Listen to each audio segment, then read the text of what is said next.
अध्याय 2 सबक 1 अमीर लोग पैसे के लिए काम नहीं करते। डैडी, क्या आप मुझे बता सकते हैं कि अमीर कैसे बना जाए? ये सुनते ही मेरे डैडी ने अपना शाम का अखबार नीचे रख दिया। बेटे, तुम अमीर क्यों बनना चाहते हो? क्योंकि आज जिमी की मम्मी अपनी नई कैडिलक कार में आई और वे लोग पिकनिक पर अपने समुद्र तट वाले घर पर जा रहे थे। जिमी अपने साथ अपने 3 दोस्तों को ले गया, परंतु माइक और मुझे नहीं ले गया। उसने हमसे ये कहा कि वह हमें इसलिए नहीं ले जाएगा क्योंकि हम लोग गरीब बच्चे थे। उसने ऐसा कहा। डैडी ने अविश्वास से पूछा। हाँ, बिल्कुल ऐसा, मैंने दर्द भरी आवाज में कहा। डैडी ने अपना सिर हिलाया, नाक तक चश्मे को चढ़ाया और फिर अखबार पढ़ने लगे। मैं उनके जवाब का इंतजार करता रहा। यह 1956 की बात है। तब मैं 9 साल का था। किस्मत की बात थी कि मैं उसी पब्लिक स्कूल में जाता था जिसमें अमीर लोगों के बच्चे पढ़ते थे। हम शुगर प्लांटेशन के कस्बे में रहते थे। प्लांटेशन के मैनेजर और कस्बे के बाकी अमीर लोग जैसे डॉक्टर, बिजनेसमैन और बैंकर अपने बच्चों को पहली क्लास से 6ठी क्लास तक इसी स्कूल में भेजते थे। 6ठी क्लास के बाद बच्चों को प्राइवेट स्कूलों में भेजा जाता था। अगर मेरा परिवार सड़क के दूसरे छोर पर रह रहा होता तो मुझे अलग तरह के स्कूल में भेजा जाता जहां मेरे जैसे परिवारों के बच्चे पढ़ते थे। 6ठी क्लास के बाद इन बच्चों की तरह मैंने भी पब्लिक इंटरमीडिएट और हाई स्कूल किया होता, क्योंकि उनकी ही तरह मेरे लिए भी प्राइवेट स्कूल में जाना संभव नहीं था। मेरे डैडी ने आखिर अखबार को रख दिया। मुझे पता था कि वे क्या सोच रहे थे। उन्होंने धीमे से शुरुआत की, अगर तुम अमीर बनना चाहते हो तो तुम्हें पैसे बनाना सीखना चाहिए। मैंने पूछा, मैं पैसे बनाना किस तरह सीख सकता हूँ? अपने दिमाग के इस्तेमाल से उन्होंने मुस्कराते हुए कहा, जिसका असली मतलब ये था, बस मैं तुम्हें इतना ही बता सकता हूँ, या मैं इसका जवाब नहीं जानता, इसलिए मुझे तंग मत करो। एक साझेदारी हुई। अगली सुबह मैंने अपने सबसे अच्छे दोस्त माइक को अपने डैडी की बातें बताई। जहाँ तक मुझे याद है, उस स्कूल में मैं और माइक ही 2 गरीब बच्चे थे। माइक भी मेरी ही तरह था, क्यों वह भी किस्मत की वजह से ही उस स्कूल में था। ऐसा लगता था जैसे किसी ने कस्बे में स्कूलों की सरहदें तय कर दी थीं और इसी कारण हम लोग अमीर बच्चों के स्कूल में पढ़ रहे थे। सब कहा जाए तो हम लोग गरीब नहीं थे, परंतु हमें ऐसा लगता था क्योंकि बाकी सभी बच्चों के पास नए बेसबॉल ग्लव्स, नई साइकिलें और हर चीज़ नहीं होती थी। मम्मी और डैडी ने हमें ज़रूरत की सभी चीज़ें दी थीं, जैसे खाना, घर, कपड़े, लेकिन इससे ज़्यादा कुछ नहीं। मेरे डैडी कहा करते थे, अगर तुम्हें कोई चीज़ चाहिए तो उसके लिए काम करो। हमें बहुत सी चीज़ें चाहिए थीं, लेकिन 9 साल के बच्चों के करने के लिए ज़्यादा काम मौजूद नहीं थे। माइक ने पूछा, तो पैसा कमाने के लिए हमें क्या करना चाहिए? मैं नहीं जानता, मैंने कहा, लेकिन क्या तुम इस काम में मेरे पार्टनर बनना चाहते हो? वह राज़ी हो गया और उस शनिवार की सुबह माइक मेरा पहला बिजनेस पार्टनर बन गया। हम दोनों सुबह यही सोचते रहे कि पैसा किस तरह कमाया जाए। कभी कभार हम उन बेफिक्र बच्चों के बारे में बातें करते रहे जो जिमी के समुद्र तट वाले घर पर मजे कर रहे होंगे। इससे थोड़ी चोट पहुंचती थी, परंतु ये चोट अच्छी थी क्योंकि इसने हमें ये सोचने के लिए प्रेरित किया कि पैसा कैसे कमाया जाए। आखिरकार उस दोपहर को हमारे दिमाग में बिजली कौंध गई। यह एक ऐसा विचार था जो माइक ने किसी विज्ञान की किताब में पढ़ा था। रोमांचित होकर हमने अपने हाथ मिलाए और पार्टनरशिप के पास अब एक बिजनेस था। अगले कुछ हफ्तों तक मैं और माइक आसपास के इलाके में दौड़ भाग करते रहे। हम दरवाज़ों पर दस्तक देते थे और पड़ोसियों से कहते थे कि वे अपने इस्तेमाल किए हुए टूथपेस्ट ट्यूब हमारे लिए रख लें। हैरत से हमें देखते हुए ज़्यादातर लोगों ने मुस्कराकर हमारी बात मान कुछ ने हमसे पूछा कि हमें टूथपेस्ट ट्यूब क्यों चाहिए। इसके जवाब में हमने कहा, हम आपको यह नहीं बता सकते, यह एक बिजनेस सीक्रेट है। सप्ताह गुजरते गए और मेरी माँ बहुत दुखी हो गई। अपने कच्चे माल को इकट्ठा करने के लिए हमने जो जगह चुनी थी वह उनकी वॉशिंग मशीन के ठीक पास थी। एक भूरे कार्डबोर्ड के डिब्बे में जिसमें कभी केचप की बोतलें रखी रहती थीं, हमारे इस्तेमाल किए हुए टूथपेस्ट के ट्यूब्स की संख्या बढ़ने लगी। आखिर एक दिन माँ के सब्र का बांध टूट गया। पड़ोसियों के मुंह टुड़े और इस्तेमाल किए हुए टूथपेस्ट ट्यूब्स को देखते देखते वे उब गई थीं। उन्होंने पूछा, तुम लोग कर क्या रहे हो? और मैं यह नहीं सुनना चाहती कि यह एक बिजनेस सीक्रेट है। इस कचरे को साफ कर दो या मैं इसे उठाकर बाहर फेंक देती हूँ। माइक और मैंने उनके हाथ पैर जोड़े और उन्हें यह बताया कि जल्दी ही हमारा कच्चा माल पर्याप्त जमा हो जाएगा और फिर हम उत्पादन शुरू कर देंगे। हमने उन्हें बताया कि हम कुछ पड़ोसियों का इंतजार कर रहे थे ताकि वे अपने टूथपेस्ट के ट्यूब्स खत्म कर लें। माँ ने हमें 1 हफ्ते की मोहलत और दे दी। उत्पादन शुरू होने की तारीख करीब आ गई थी। दबाव बढ़ चुका था। हमारे वेयरहाउस के मालिक यानी मेरी माँ ने हमारी पहली पार्टनरशिप कंपनी को जगह खाली करने का नोटिस थमा दिया था। अब माइक का काम यह था कि वह पड़ोसियों को अपने टूथपेस्ट जल्दी खत्म करने के लिए कहे और साथ में ये भी जोड़ दे, दांत के डॉक्टरों का कहना है कि दिन में कई बार ब्रश करना चाहिए। मैं उत्पादन की प्रक्रिया को ठीक ठाक करने में जुट गया। एक दिन मेरे डैडी अपने एक दोस्त के साथ कार में बैठकर पोर्च में आए और उनके आश्चर्य का ठिकाना नहीं रहा जब उन्होंने वहां 9 साल के 2 बच्चों को उत्पादन की प्रक्रिया में पूरी गति से जुटे देखा। हर जगह बारीक सफ़ेद पाउडर बिखरा हुआ था। एक लंबी मेज़ पर स्कूल से लाए गए दूध के छोटे कार्टन थे और हमारे परिवार की हिबाची ग्रिल लाल दहकते कोयलों के साथ अधिकतम गर्मी पर जल रही थी। डैडी सावधानी से चलकर हमारे करीब आए। चूंकि हमारे उत्पादन की प्रक्रिया ने पोर्च पर करना कर लिया था, इसलिए उन्हें कार बाहर ही खड़ी करनी पड़ी। जब वे और उनके दोस्त पास आए तो उन्होंने कोयलों के ऊपर रखा एक स्टील का बर्तन देखा जिसमें टूथपेस्ट के ट्यूब पिघल रहे थे। उन दिनों टूथपेस्ट प्लास्टिक के ट्यूब्स में नहीं आते थे, ट्यूब शीशे के बने होते थे। एक बार पेंट जल जाने पर हम ट्यूब्स को स्टील के बर्तन में डाल देते थे ताकि वह पिघलकर द्रव रूप में आ सकें। इस पिघले हुए शीशे को हम छोटे छेद वाले दूध के कार्टनों में डाल रहे थे।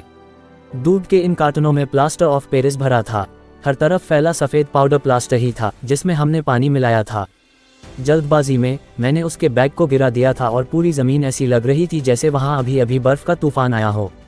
दूध के कार्टन बाहरी बक्से थे जिसके भीतर प्लास्टर ऑफ पेरिस के सांचे थे। मेरे डैडी और उनके दोस्त हमें देखते रहे और हम पिघले हुए शीशे को प्लास्टर ऑफ पेरिस के क्यूब के ऊपर से छोटे से छेद में डालते रहे। संभलकर मेरे डैडी ने कहा। मैंने बिना सिर उठाए हामी भर दी। आखिरकार जब शीशे को डालने का काम खत्म हो गया तो मैंने स्टील के बर्तन को नीचे रख दिया और फिर अपने डैडी की तरफ देखकर मुस्कुराया। उन्होंने हल्की मुस्कान के साथ पूछा, तुम लोग क्या कर रहे हो?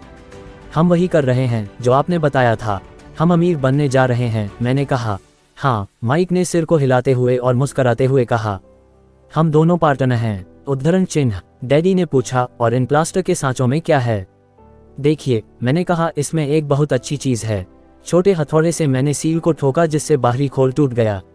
सावधानी से मैंने ऊपर के आधे प्लास्टर को हटाया और जस्ते का एक सिक्का बाहर गिर गया। हे भगवान, मेरे डैडी ने कहा, तो तुम लोग जस्ते के सिक्के ढाल रहे थे? बिल्कुल सही, माइक ने कहा। हम वही कर रहे थे जैसा आपने हमसे कहा था।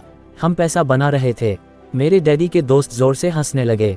मेरे डैडी भी मुस्कुराए और उन्होंने अपना सिर हिलाया। उनके सामने आग और टूथपेस्ट की ट्यूब्स के बक्से के साथ सफ़ेद धूल में लिपटे हुए दो बच्चे खड़े थे जो इस कान से उस कान तक खुलकर मुस्करा रहे थे। उन्होंने हमसे कहा कि हम सब कुछ छोड़कर उनके साथ चलें और घर के सामने वाली सीढ़ी पर बैठें। मुस्कराते हुए उन्होंने हमें जालसाजी शब्द का मतलब समझाया। हमारे सपने धराशायी हो गए थे। तो आपका मतलब है कि यह गैरकानूनी है? माइक ने कांपती आवाज़ में पूछा। छोड़ो भी, डैडी के दोस्त ने कहा। हो सकता है कि बच्चे अपनी जन्मजात प्रतिभा को विकसित कर रहे हों। उद्धरण चिन्ह। मेरे डैडी उन्हें घूरते रहे। हाँ, ये गैरकानूनी है, डैडी ने नरमी से कहा, परंतु तुम लोगों ने ये साबित कर दिया है कि तुम में बहुत ज़्यादा रचनात्मकता और मौलिक विचार हैं। इसी तरह आगे बढ़ते रहो, मुझे तुम पर गर्व है। उद्धरण चिन्ह। निराश होकर माइक और मैं तकरीबन 20 मिनट तक चुपचाप अपना सिर पकड़कर बैठे रहे। इसके बाद हमने सारा अटाला साफ करना शुरू किया। पहले ही दिन हमारा बिजनेस चौपट हो गया था। पाउडर साफ करते हुए मैंने माइक की ओर देखा और कहा, मुझे लगता है जिमी और उसके दोस्त ठीक कहते हैं। हम सचमुच गरीब हैं। जब मैंने ये कहा तब डैडी बस जाने ही वाले थे। बच्चों, उन्होंने कहा, तुम गरीबती कहलाओगे जब तुम लोग हार मान लोगे। सबसे महत्वपूर्ण चीज़ यह है कि तुमने कुछ किया। ज़्यादातर लोग केवल अमीर बनने के बारे में बातें करते रहते हैं और उसके सपने देखते रहते हैं। तुमने कुछ किया है। मुझे तुम दोनों पर गर्व है। मैं एक बार फिर से यही कहूँगा, आगे बढ़े चलो, हार मत मानो। माइक और मैं खामोश खड़े रहे। ये शब्द सुनने में अच्छे थे, परंतु हमें ये पता नहीं था कि हमें क्या करना चाहिए। तो ऐसा क्यों है डैडी कि आप अमीर नहीं हैं? मैंने पूछा। क्योंकि मैंने एक स्कूल टीचर बनने का फैसला किया था। स्कूल के टीचर अमीर बनने के बारे में नहीं सोचते, हम सिर्फ पढ़ाना पसंद करते हैं। काश कि मैं तुम लोगों की मदद कर सकता, परंतु हकीकत में मैं यह नहीं जानता कि दौलत कैसे कमाई जाती है। माइक और मैं पलटे और अपने सफाई अभियान में जुट गए। डैडी ने कहा, अगर तुम लोग ये सीखना ही चाहते हो कि अमीर कैसे बना जाता है तो मुझसे मत पूछो। माइक, तुम अपने डैडी से यह सवाल पूछो। मेरे डैडी? माइक ने हैरानी से कहा। हाँ, तुम्हारे डैडी, मेरे डैडी ने मुस्कुराकर दोहराया। तुम्हारे डैडी और मेरा बैंकर एक ही है और वह तुम्हारे डैडी की बहुत तारीफ करता है। उसने मुझे कई बार ये बताया है कि पैसा बनाने में तुम्हारे डैडी का कोई जवाब नहीं है। उद्धरण चिन्ह। मेरे डैडी? माइक ने एक बार फिर हैरानी से पूछा। फिर ऐसा क्यों है कि स्कूल के अमीर बच्चों की तरह हमारे पास शानदार कार और आलीशान बंगला नहीं है? शानदार कार और आलीशान बंगले के होने का यह मतलब नहीं होता कि आप निश्चित रूप से अमीर हैं या आप पैसा बनाने की कला जानते हैं। डैडी ने जवाब दिया। जिमी के डैडी शुगर प्लांटेशन में काम करते हैं। उनमें और मुझ में ज़्यादा फर्क नहीं है। वे एक कंपनी के लिए काम करते हैं और मैं सरकार के लिए। कंपनी उन्हें कार खरीद कर दे देती है। इस समय शक्कर की कंपनी आर्थिक संकट में फंसी हुई है और जिमी के डैडी के पास जल्द ही कुछ नहीं बचेगा। तुम्हारे डैडी अलग हैं माइका, ऐसा लगता है कि वे एक साम्राज्य बनाने जा रहे हैं और मेरा अंदाज है कि कुछ ही सालों में वे बहुत अमीर बन जाएंगे। ये सुनकर माइक और मैं एक बार फिर रोमांचित हो गए। नए उत्साह से हमने अपने डूबे हुए व्यवसाय के कचरे को साफ करना शुरू कर दिया। जब हम सफाई कर रहे थे तो हमने ये भी योजना बना ली कि कब और कैसे माइक के डैडी से बात की जाए। समस्या ये थी कि माइक के डैडी बहुत ज़्यादा काम करते थे और देर रात तक घर नहीं लौटते थे। माइक के डैडी के पास कई वेयरहाउस, कंस्ट्रक्शन कंपनी, स्टोर्स की श्रृंखला और 3 रेस्तरां थे। रेस्तराओं के कारण ही उन्हें घर लौटने में देर हो जाती थी। सफाई खत्म करने के बाद माइक बस पकड़कर अपने घर चला गया। वह अपने डैडी से बात करने वाला था, चाहे वे कितनी ही देर से घर लौटें, और उनसे पूछने वाला था कि क्या वे हमें अमीर बनने की तरकीब सिखाने के लिए तैयार हैं। माइक ने मुझसे वादा किया कि जैसे ही वह अपने डैडी से बात कर लेगा वह मुझे फ़ोन करेगा, चाहे कितनी ही देर क्यों ना हो जाए। फ़ोन रात को 8:30 बजे आया। ओके, अगले शनिवार, मैंने कहा और फ़ोन रख दिया। माइक के डैडी माइक और मुझसे मिलने के लिए तैयार हो गए थे। शनिवार की सुबह 7:30 बजे मैंने शहर के दूसरे हिस्से में जाने के लिए बस पकड़ी और सबक शुरू हुए। मैं तुम्हें 1 घंटे के 10 सेंट दूंगा। 1956 की तनख्वाह के हिसाब से भी 10 सेंट प्रति घंटे का वेतन कम था। माइकल और मैं सुबह 8 बजे उसके डैडी से मिले। वे पहले से ही व्यस्त थे और उनके पास 1 घंटे से भी ज़्यादा का काम मौजूद था। जब मैं उनके साधारण, छोटे और साफ घर के सामने पहुंचा तो मैंने देखा कि उनका कंस्ट्रक्शन सुपरवाइज़र अपने पिकअप ट्रक में वहां से जा रहा था। माइक मुझे दरवाजे पर ही मिल गया। डैडी अभी फ़ोन पर हैं और उन्होंने कहा है कि हम लोग पीछे के पोर्च में उनका इंतज़ार करें। माइक ने दरवाज़ा खोलते हुए कहा। जब मैंने उस पुराने घर की दहलीज के अंदर कदम रखा तो लकड़ी के पुराने फर्श की चरमराहट सुनाई दी। दरवाजे के भीतर सस्ती सी चटाई थी। चटाई वहां इसलिए रखी गई थी ताकि फर्श पर पड़े अनगिनत कदमों के निशानों को छुपाया जा सके। हालांकि वह साफ थी, पर यह स्पष्ट दिखता था कि उसे बदल देना चाहिए। जब मैं संकरे लिविंग रूम में घुसा तो मेरा दम घुटने लगा था। वहां पुराने फर्नीचर की बू आ रही थी और निश्चित रूप से उस फर्नीचर को संग्रहालय में होना चाहिए था। सोफे पर 2 महिलाएं बैठी थीं, जिनकी उम्र मेरी माँ से थोड़ी ज्यादा होगी। महिलाओं के सामने एक पुरुष मजदूरों के कपड़ों में बैठा हुआ था। उसने खाकी पैंट और खाकी शर्ट पहन रखा था। हालांकि कपड़े साफ और प्रेस किए थे, परंतु उनमें स्टार्च नहीं किया गया था। उस आदमी की उम्र मेरे डैडी से लगभग 10 साल ज़्यादा होगी, शायद 45 साल। जब मैं और माइक उनके पास से गुजरते हुए किचन की तरफ गए जहां से पोर्ट का रास्ता था, तो वे मुस्कुराए। मैं भी जवाब में शर्माकर मुस्कुरा दिया। ये लोग कौन हैं? मैंने पूछा। अरे, ये लोग डैडी के लिए काम करते हैं। बूढ़ा व्यक्ति उनके वेयरहाउसों को संभालता है और महिलाएं रेस्तरां की मैनेजर हैं। और तुमने उस कंस्ट्रक्शन सुपरवाइजर को तो देखा ही होगा जो यहाँ से 50 मील दूर एक सड़क परियोजना पर काम कर रहा है। उनका दूसरा सुपरवाइजर जो बहुत से घर बना रहा है, वह तुम्हारे आने के पहले ही जा चुका है। क्या ऐसा हमेशा ही होता है? मैंने पूछा। हमेशा तो नहीं, पर अक्सर ऐसा ही होता है, माइक ने कहा और मेरे पास अपनी कुर्सी खींचते हुए वह मुस्कुराया। मैंने उनसे पूछा था कि क्या वे हमें पैसा बनाना सिखाएंगे। माइक ने मुझे बताया। अच्छा, और उन्होंने इसका क्या जवाब दिया? मैंने सावधानीपूर्ण उत्सुकता से पूछा। पहले तो उनके चेहरे पर हंसी आई, पर फिर कुछ सोचकर उन्होंने कहा कि वे हमारे सामने एक ऑफर रखेंगे। अच्छा, मैंने कहा और अपनी कुर्सी की पीठ दीवार से टिका ली। मैं वहां कुर्सी के पिछले 2 पैरों के सहारे टिका बैठा रहा। माइक ने भी ऐसा ही किया। क्या तुम्हें पता है कि वे कौन सा ऑफर देने वाले हैं? मैंने पूछा। नहीं, पर हमें जल्दी ही इसका पता चल जाएगा। अचानक माइक के डैडी उस पुराने दरवाजे से घुसकर पोर्च में दाखिल हुए। माइक और मैं अपने पैरों पर कूद गए, आदर के कारण नहीं, बल्कि इसलिए कि हम चौंक गए थे। तो बच्चों, तैयार? माइक के डैडी ने एक कुर्सी हमारे पास खिसकाते हुए पूछा। हमने अपने सिर हिलाए और अपनी कुर्सियों को दीवार के पास से खींचकर उनके सामने रख लिया। वे एक विशाल शरीर के मालिक थे, लगभग 6 फीट ऊंचे और 200 पाउंड वजनी। मेरे डैडी इससे ऊंचे थे, लगभग इसी वजन के, और माइक के डैडी से 5 साल बड़े। वे लगभग एक जैसे ही थे, हालांकि दोनों एक ही प्रजाति के नहीं थे। हो सकता है कि उनकी ऊर्जा एक सी हो। माइक का कहना है कि तुम पैसा कमाना सीखना चाहते हो। क्या ये सही है, रॉबर्ट? मैंने तत्काल सहमति में अपना सिर हिलाया, हालांकि मुझे थोड़ा सा डर भी लग रहा था। उनके शब्दों और मुस्कुराहट के पीछे बहुत ताकत थी। अच्छा, ये रहा मेरा ऑफर। मैं तुम्हें सिखाऊंगा, लेकिन मैं ऐसा क्लासरूम की शैली में नहीं करूंगा। अगर तुम मेरे लिए काम करोगे तो उसके बदले में मैं तुम्हें सिखाऊंगा। तुम मेरे लिए काम नहीं करोगे तो मैं तुम्हें नहीं सिखाऊंगा। अगर तुम काम करते हो तो मैं तुम्हें ज़्यादा तेज़ी से सिखा सकता हूं, और अगर तुम सिर्फ बैठकर मेरी बातें सुनते हो जैसा कि तुम लोग करते हो तो इससे मेरा समय बर्बाद होगा। यह मेरा ऑफर है, इसे या तो मान लो या फिर वापस लौट जाओ। स्कूल में, क्या मैं आपसे पहले एक सवाल कर सकता हूँ? मैंने पूछा। नहीं, इसे या तो मान लो या फिर वापस लौट जाओ। मेरे पास बर्बाद करने के लिए फालतू समय नहीं है। अभी ढेर सा काम पड़ा हुआ है। अगर तुम में तत्काल फैसला करने की क्षमता नहीं है तो तुम कभी पैसे कमाना नहीं सीख पाओगे। मौके आते हैं और चले जाते हैं, इसलिए तत्काल निर्णय लेने की क्षमता एक महत्वपूर्ण कला है। तुमने जैसा चाहा था वैसा एक मौका तुम्हारे सामने मौजूद है। अगले 10 सेकंड में या तो पढ़ाई शुरू हो जाएगी या फिर यह हमेशा के लिए खत्म हो जाएगी। माइक के डैडी ने चिढ़ाने वाली मुस्कुराहट के साथ कहा। मंजूर, मैंने कहा। मंजूर, माइक ने कहा। बहुत बढ़िया, माइक के डैडी ने कहा। 10 मिनट में मिसेज मार्टिन आ जाएंगी। उनसे बातें करने के बाद मैं तुम्हें उनके साथ भेज दूंगा और तुम लोगों का काम शुरू हो जाएगा। मैं तुम्हें हर घंटे के 10 सेंट दूंगा और तुम हर शनिवार 3 घंटे काम करोगे। पर आज तो मेरा सॉफ्टबॉल का मैच है, मैंने कहा। माइक के डैडी ने अपनी आवाज़ को धीमा परंतु कड़क करके कहा। या तो मान लो या फिर वापस लौट जाओ। मान लिया, मैंने जवाब दिया। सॉफ्टबॉल खेलने के बजाय काम करने और सीखने का विकल्प चुनने में ही समझदारी थी। 30 सेंट बाद शनिवार की खुशनुमा सुबह 9 बजे माइक और मैं मिसेज मार्टिन के साथ काम कर रहे थे। वे एक दयालु और धैर्यवान महिला थीं। वे हमेशा कहा करती थीं कि माइक और मुझे देखकर उन्हें अपने दोनों बच्चों की याद आ जाती हैं जो अब बड़े हो गए थे तथा दूर चले गए थे। हालांकि वे दयालु थीं, परंतु वे कड़ी मेहनत में विश्वास करती थीं और इसलिए वे हमें हमेशा काम में जुटाए रखती थीं। वे बहुत कड़क मैनेजर थीं। हम 3 घंटे तक डिब्बाबंद सामानों को शेल्फ पर से उतारते थे, उनकी धूल साफ करते थे और फिर उन्हें करीने से जमाते थे। ये बड़ी मेहनत का काम था और बोरियत भरा भी। माइक के डैडी को मैं अपना अमीर डैडी कहता हूँ। उनके पास इस तरह के 9 सुपरेट्स थे जहाँ पार्किंग के लिए बहुत सी जगह थी। वे 7-11 कन्वीनियंस स्टोर्स के शुरुआती संस्करण थे। पड़ोस के जनरल स्टोर जहाँ लोग दूध, ब्रेड, बटर और सिगरेट जैसी चीज़ें खरीदते हैं।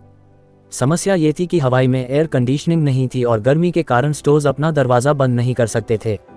स्टोर के दोनों ओर दरवाज़ों को पूरा खुला रखा जाता था ताकि सड़क और पार्किंग की जगह सामने दिखती रहे।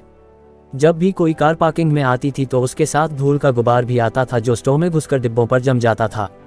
इसलिए हम लोगों की नौकरी तभी तक चलती जब तक कि एयर कंडीशनिंग नहीं हो जाती। 3 हफ्तों तक माइक और मैं मिसेज मार्टिन के पास जाकर 3 घंटे तक काम करते रहे। दोपहर तक हमारा काम खत्म हो जाता था और वे हम में से हर एक के हाथ में 3 छोटे सिक्के डाल देती थीं। उस समय 50 के दशक में 9 साल की उम्र में भी 30 सेंट कमाने में कोई खास खुशी नहीं होती थी। तब कॉमिक्स की कीमत 10 सेंट हुआ करती थी, इसलिए मैं अपनी को कॉमिक्स पर खर्च कर देता था और घर लौट जाता था। चौथे हफ्ते के बुधवार तक मैंने काम छोड़ने का मन बना लिया था। मैं सिर्फ इसलिए काम करने के लिए तैयार हुआ था क्योंकि मैं माइक के डैडी से पैसा कमाना सीखना चाहता था। इसीलिए मैं 10 सेंट प्रति घंटे की गुलामी कर रहा था। और सबसे बड़ी बात तो ये थी कि उस पहले शनिवार के बाद से मैंने माइक के डैडी को देखा तक नहीं था। मैं काम छोड़ रहा हूँ, मैंने लंच के समय माइक से कहा। स्कूल लंच बड़ा निराशाजनक था। स्कूल भी उबाऊ था और अब तो मेरे पास शनिवार भी नहीं थे जिसका मैं इंतज़ार कर सकूं। परंतु 30 सेंट के कारण मुझे धक्का पहुंचा था। इस बार माइक मुस्कुराया। तुम किस बात पर हंस रहे हो? मैंने गुस्से और कुंठा से पूछा। डैडी ने कहा था कि ऐसा ही होगा। उन्होंने कहा था कि जब तुम काम छोड़ने का फैसला कर लो तब वे तुमसे मिलना चाहेंगे। क्या? मैंने आवेश में पूछा। क्या वे मेरे उकता जाने का इंतज़ार कर रहे थे? कुछ, माइक ने कहा। मेरे डैडी ज़रा अलग किस्म के हैं। उनका सिखाने का तरीके तुम्हारे डैडी के पढ़ाने के तरीके से बिल्कुल अलग है। तुम्हारे मम्मी डैडी बहुत बातें करते हैं। दूसरी तरफ मेरे डैडी बहुत कम बोलते हैं। तुम सिर्फ इस शनिवार तक इंतज़ार कर लो। मैं उन्हें बता दूंगा कि तुमने काम छोड़ने का फैसला कर लिया है। इसका मतलब यह है कि मेरे साथ नाटक खेला गया है। नहीं, ऐसा नहीं हुआ है, पर शायद हो सकता है। डैडी शनिवार को इसके बारे में समझाएंगे। उद्धरण, शनिवार को लाइन में लगकर इंतजार करते हुए मैं उनका सामना करने के लिए तैयार था। यहाँ तक कि मेरे असली डैडी भी उनसे नाराज थे। मेरे असली डैडी, जिन्हें मैं गरीब डैडी कहता हूँ, यह मानते थे कि मेरे अमीर डैडी बाल श्रम कानूनों का उल्लंघन कर रहे थे और इस पूरे मामले की जांच होनी चाहिए। मेरे पढ़े लिखे गरीब डैडी ने मुझसे ये कहा कि मैं सही तनख्वाह मांगें, कम से कम 25 सेंट प्रति घंटा। मेरे गरीब डैडी ने मुझसे कहा कि अगर मेरी तनख्वाह नहीं बढ़ती है तो मुझे तत्काल नौकरी छोड़ देनी चाहिए। और वैसे भी तुम्हें उस घटिया काम की कोई ज़रूरत नहीं है, मेरे गरीब डैडी ने झल्लाकर कहा। शनिवार को सुबह 8 बजे मैं एक बार फिर माइक के घर के उसी पुराने दरवाजे के अंदर घुस रहा था। कुर्सी पर बैठो और लाइन में इंतजार करो, माइक के डैडी ने मेरे घुसते ही कहा। फिर वे अंदर जाकर अपने छोटे से ऑफिस में बैठ गए जो बेडरूम के पास था। मैंने कमरे में चारों तरफ देखा परंतु मुझे माइक नहीं दिखा। अजीब सा महसूस करते हुए मैं उन्हीं दोनों महिलाओं के बगल में बैठ गया जो मुझे 4 हफ्ते पहले वहीं पर मिली थीं। वे मुस्कुराए और सोफे पर थोड़ी सी खिसक गई ताकि मैं भी बैठ सकूं। 45 मिनट गुजर गए थे और मैं उबल रहा था। दोनों महिलाएं उनसे मिलकर तकरीबन 30 मिनट पहले वहां से जा चुकी थीं। एक बूढ़ा सा आदमी वहां 20 मिनट तक बैठा और फिर वह भी निकलकर चला गया। घर खाली था और हवाई में खुशनुमा सुबह को मैं सीलन भरे अंधेरे लिविंग रूम में बैठा हुआ था और इस बात का इंतजार कर रहा था कि एक लालची और बच्चों का शोषण करने वाला आदमी मुझसे बातें करे।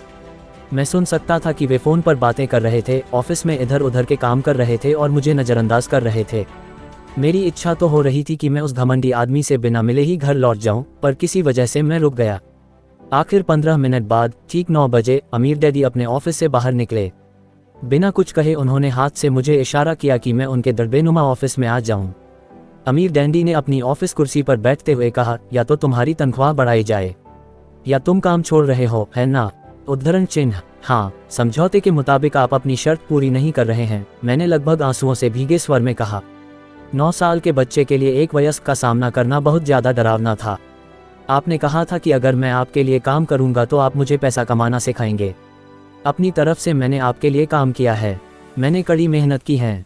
इस काम के लिए मैंने अपने बेसबॉल गेम की भी कुर्बानी दी है और अब आप अपने वादे से मुकर रहे हैं। आपने मुझे कुछ भी नहीं सिखाया है। आप धोखेबाज हैं, जैसा शहर के सभी लोग कहते हैं। आप लालची हैं, आप केवल पैसा कमाना चाहते हैं और अपने कर्मचारियों का बिल्कुल ध्यान नहीं रखते। आपने मुझे इतनी देर तक बाहर बिठाए रखा और मेरी ज़रा भी इज्जत नहीं की। मैं एक छोटा सा बच्चा हूं और आपको मेरे साथ इससे बेहतर बर्ताव करना चाहिए था। अमीर डैडी अपनी कुर्सी पर पीछे झुक गए। अपने हाथों को ठुड्डी तक लाकर उन्होंने मुझे घूरा। ऐसा लग रहा था जैसे वे मेरा विश्लेषण कर रहे थे। बुरा नहीं है, उन्होंने कहा। 1 महीने से भी कम समय में तुम वही भाषा बोल रहे हो जो मेरे ज़्यादातर कर्मचारी बोलते हैं। उद्धरण चिन्ह। क्या? मैंने पूछा। मैं समझ नहीं पा रहा था कि वे क्या कह रहे थे और इसलिए मैंने अपना दुखड़ा रोना चालू रखा। मुझे लगता था कि आप अपने वादे पर कायम रहेंगे और मुझे कुछ सिखाएंगे। इसके बजाय आप तो मुझ पर अत्याचार करना चाहते हैं। ये तो जुल्म है, सरासर जुल्म। मैं तुम्हें सिखा तो रहा हूँ, अमीर डैडी ने धीमी आवाज में कहा। आपने मुझे क्या सिखाया है? कुछ भी नहीं, मैंने गुस्से से कहा। एक बार मैं चंद सिक्कों में काम करने के लिए तैयार हो गया, उसके बाद तो आपने मुझसे बात तक नहीं की। 10 सेंट प्रति घंटे। मैं आपकी शिकायत सरकार से करूंगा। हमारे देश में भी बाल श्रम कानून है। आप तो जानते ही हैं कि मेरे डैडी सरकार के लिए काम करते हैं। शाबाश, अमीर डैडी ने कहा। अब तुम उन ज़्यादातर लोगों की भाषा बोल रहे हो जो कभी मेरे लिए काम करते थे। वे लोग जिन्हें या तो मैंने नौकरी से निकाल दिया है या जिन्होंने खुद मेरी नौकरी छोड़ दी है। तो इस बारे में आपको क्या कहना है? मैंने पूछा और मुझे ये लग रहा था कि कम उम्र के बावजूद मैं बहादुरी से बातें कर रहा था। आपने मुझसे झूठ बोला। मैंने आपके लिए काम किया और आपने अपना वादा पूरा नहीं किया। आपने मुझे कुछ भी नहीं सिखाया। कौन कहता है कि मैंने तुम्हें कुछ नहीं सिखाया है? मेरे अमीर डैडी ने शांति से कहा। मैंने 3 हफ्ते तक काम किया और इस बीच आपने सिखाना तो दूर रहा, मुझसे कभी बात तक नहीं की। मैंने व्यंग्य भरे अंदाज में कहा। क्या सिखाने का मतलब केवल भाषण या बातचीत ही होता है? अमीर डैडी ने पूछा। और क्या? मैंने जवाब दिया। इस तरह से वे तुम्हें स्कूल में सिखाते हैं, उन्होंने मुस्कुराकर कहा। परंतु जिंदगी तुम्हें इस तरह नहीं सिखाती और मेरा यह मानना है कि जिंदगी सबसे बढ़िया टीचर होती है। ज़्यादातर वक्त जिंदगी आपसे बातें नहीं करती, यह एक तरह से आपको धक्का देती है। हर धक्के के जरिए जिंदगी आपसे कहती है, जाग जाओ, मैं तुम्हें कुछ सिखाना चाहती हूँ। यह आदमी कैसी बेसिर पैर की बातें कर रहा है? मैंने अपने आप से पूछा। जिंदगी अगर मुझे धक्का देती है तो इसका मतलब यह है कि जिंदगी मुझसे बातें करती है। अब मैं जान चुका था कि मुझे ये काम तत्काल छोड़ देना चाहिए। मैं किसी ऐसे आदमी से बातें कर रहा था जो पागल था और जिसे ताले में बंद रखने की ज़रूरत थी। अगर तुम जिंदगी के सबक सीखते हो तो इससे तुम्हें बहुत फ़ायदा होगा। अगर तुम ऐसा नहीं करते हो तो जिंदगी तुम्हें लगातार धक्के देती रहेगी। लोग 2 चीज़ें करते हैं। कुछ लोग जिंदगी के धक्कों को सहन करते चले जाते हैं, बाकी लोग गुस्सा हो जाते हैं और को जिंदगी धक्का दे देते हैं। परंतु वे धक्का देते हैं अपने बॉस को, अपने काम को, अपनी पत्नी या पति को। वे यह नहीं जानते कि जिंदगी उन्हें धक्का दे रही है। मैं नहीं जानता था कि वे किस बारे में बात कर रहे थे। जिंदगी हम सबको धक्के मारती है। कुछ लोग हार मान लेते हैं, बाकी के लोग लड़ते हैं। कुछ लोग सबक सीख लेते हैं और आगे बढ़ जाते हैं। वे जिंदगी के धक्कों का स्वागत करते हैं। इन गिने चुने लोगों के लिए इसका यह मतलब होता है कि उन्हें कुछ नया सीखना चाहिए। वे सीखते हैं और आगे बढ़ जाते हैं। ज़्यादातर लोग छोड़ देते हैं और कुछ लोग तुम्हारी तरह लड़ते भी हैं। अमीर डैडी खड़े हो गए और उन्होंने टूटी फूटी खिड़की को बंद कर दिया। अगर तुम ये सबक सीख लेते हो तो तुम एक समझदार, अमीर और सुखी युवक बन सकते हो। अगर तुम यह नहीं सीखते हो तो तुम जिंदगी भर अपनी समस्याओं के लिए अपनी नौकरी, कम तनख्वाह या अपने बॉस को कोसते रहोगे। तुम हमेशा ऐसे बड़े मौके की उम्मीद करते रहोगे जो आए और तुम्हारी आर्थिक समस्याओं को सुलझा दे। अमीर डैडी ने मेरी तरफ देखा कि क्या मैं अब भी उनकी बात सुन रहा हूँ। उनकी आंखें मेरी आंखों से मिलीं। हम एक दूसरे की तरफ देखते रहे और हमारी आंखों के बीच संप्रेषण की धाराएं बहने लगीं। आखिर जब मैं उनके संदेश का मतलब समझ गया तो मैंने अपनी नज़रें झुका लीं। मैं जान गया था कि वे सही थे। मैं उन्हें दोषी ठहरा रहा था जबकि सीखने की जिद मेरी ही थी। मैं फालतू में ही लड़ रहा था। अमीर डैडी ने आगे कहा, अगर आप इस तरह के आदमी हैं जिसमें हिम्मत नहीं है तो आप जिंदगी के हर थपेड़े के सामने हार मान जाते हैं। अगर आप इस किस्म के आदमी हैं तो आप जिंदगी भर सुरक्षित खेल खेलते रहेंगे, सही चीज़ें करते रहेंगे और किसी ऐसे वक्त का इंतज़ार करते रहेंगे जो आने वाला नहीं है। और फिर आप एक बोरिंग बुढ़े की तरह मर जाएंगे। आपके बहुत से दोस्त होंगे जो आपकी सिर्फ इसलिए तारीफ करेंगे क्योंकि आप एक मेहनती और भले आदमी थे। आपने अपनी ज़िंदगी सुरक्षित खेल खेलने और सही चीज़ें करने में गुजार दी। परंतु सच बात तो यह है कि आपने ज़िंदगी के थपेड़ों के सामने घुटने टेक दिए। आप खतरा मोल लेने की कल्पना तक से डरते थे। हकीकत में तो आप जीतना चाहते थे, परंतु आपके लिए हारने का डर जीतने के रोमांच से ज़्यादा ताकतवर साबित हुआ। अंदर से आप और केवल आप जान पाएंगे कि आपने कभी जीतने की कोशिश नहीं की। आपने सुरक्षित खेल खेलने का विकल्प चुना। हमारी नज़रें एक बार फिर मिलीं। 10 सेकंड तक हम एक दूसरे की तरफ देखते रहे और एक बार फिर मैंने तभी नज़रें हटाई जब मैं उनकी बात का मतलब समझ गया। आप मुझे धक्का दे रहे थे? मैंने पूछा। कुछ लोग ऐसा कह सकते हैं, अमीर डैडी मुस्कुराए। मैं तो यही कहूँगा कि मैं तुम्हें जिंदगी का स्वाद चखा रहा था। कैसा स्वाद? मैंने पूछा। मैं अब भी गुस्सा था, परंतु अब मेरी जिज्ञासा भी जाग गई थी। अब मैं सीखने के लिए भी तैयार था। तुम दोनों ऐसे पहले लोग हो जिन्होंने मुझसे पैसा बनाने की कला सीखने का आग्रह किया। मेरे पास 150 से भी ज़्यादा कर्मचारी हैं, पर उनमें से एक ने भी मुझसे पैसा कमाने की कला के बारे में कभी नहीं पूछा। वे मुझसे नौकरी मांगते हैं, तनख्वाह मांगते हैं, परंतु पैसा बनाने की कला नहीं सीखना चाहते। तो ज़्यादातर लोग इसी तरह अपनी ज़िंदगी के सबसे बेहतरीन साल पैसे के लिए काम करने में बर्बाद कर देंगे और आखिर तक ये कभी समझ ही नहीं पाएंगे कि दरअसल वे किसके लिए काम कर रहे हैं। मैं पूरा ध्यान लगाकर उनकी बात सुनता रहा। तो जब माइक ने मुझसे कहा कि तुम पैसा कमाने की कला सीखना चाहते हो, तो मैंने एक ऐसा कोर्स तैयार किया जो असली ज़िंदगी के करीब था। मैं बोलते बोलते थक जाता, परंतु तुम कभी मेरी बात का मतलब नहीं समझ पाते। इसलिए मैंने ये फैसला किया कि तुम्हें ज़िंदगी के थपेड़ों का स्वाद चखा दिया जाए ताकि तुम मेरी बात सुन भी सको और समझ भी सको। इसी कारण मैंने तुम्हें 1 घंटे के 10 सेंट दिए थे। उद्धरण चिन्ह। तो 10 सेंट प्रति घंटे काम करने के बाद मैंने क्या सबक सीखा? मैंने पूछा। यही कि आप घटिया हैं और अपने कर्मचारियों का शोषण करते हैं। अमीर डैडी अपनी कुर्सी पर पीछे की तरफ झुकते हुए ज़ोर से हंसने लगे। जब उनकी हंसी बंद हुई तो उन्होंने कहा, अच्छा होगा अगर तुम अपना सोचने का नज़रिया बदल लो। मुझे समस्या मत मानो, मुझे दोष देना छोड़ दो। अगर तुम सोचते हो कि तुम्हारी समस्या मैं हूँ तो तुम्हें मुझे बदलना होगा। इसके बजाय अगर तुम्हें ये लगता है कि तुम्हारी समस्या तुम खुद हो तो तुम खुद को बदल सकते हो, सीख सकते हो और ज़्यादा समझदार बन सकते हो। ज़्यादातर लोग चाहते हैं कि दुनिया का हर आदमी बदल जाए, बस हम खुद ही न बदलें। मैं तुम्हें ये बता दूं कि किसी दूसरे को बदलने से ज़्यादा आसान ये है कि हम खुद को बदल लें। मैं आपकी बात ठीक से समझ नहीं पाया, मैंने कहा। पर आपने मुझे सिर्फ 10 सेंट का ही वेतन दिया। अपनी समस्याओं के लिए मुझे दोष देना छोड़ दो। अमीर डैडी ने अधीरता से कहा। तो तुमने क्या सीखा? अमीर डैडी ने मुस्कराकर पूछा। यही कि आप घटिया हैं। मैंने शरारत भरी मुस्कान के साथ कहा। अच्छा, तो तुम ये सोचते हो कि समस्या मैं हूँ? अमीर डैडी ने कहा। वो तो आप हैं ही। खैर, इसी तरीके से सोचते रहो और तुम जिंदगी भर कुछ नहीं सीख पाओगे। अगर तुम्हारा नज़रिया यही है कि समस्या मैं हूँ तो तुम्हारे पास क्या विकल्प रह जाते हैं? अगर आप मेरी तनख्वाह नहीं बढ़ाते या मुझे ज़्यादा इज्जत नहीं देते हैं तो मैं काम छोड़कर चला जाऊंगा। ठीक कहा, अमीर डैडी ने कहा, और ज़्यादातर लोग यही करते हैं। वे काम छोड़कर चले हैं और दूसरी नौकरी की तलाश करते हैं जहां उन्हें बेहतर मौके और ज़्यादा अच्छी तनख्वाह मिला। उन्हें ये गलतफहमी होती है कि नई नौकरी या ज़्यादा तनख्वाह से उनकी समस्या सुलझ सकती है। ज़्यादातर मामलों में ऐसा नहीं होता।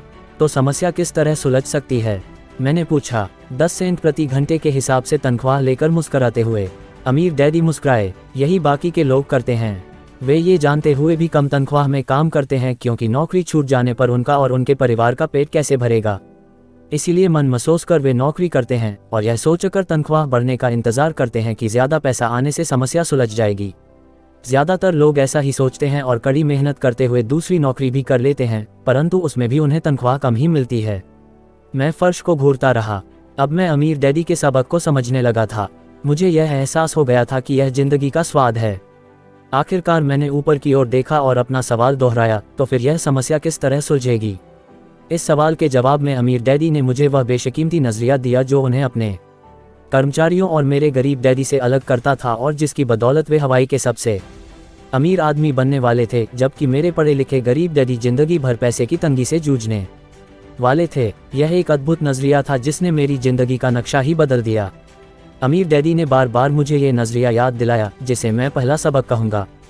गरीब और मध्य वर्गीय लोग पैसे के लिए काम करते हैं, अमीरों के लिए पैसा काम करता है। मेरे गरीब डैडी ने जो शिक्षा मुझे दी थी, शनिवार की उस खुशनुमा सुबह में उससे बिल्कुल अलग नज़रिया सीख रहा था।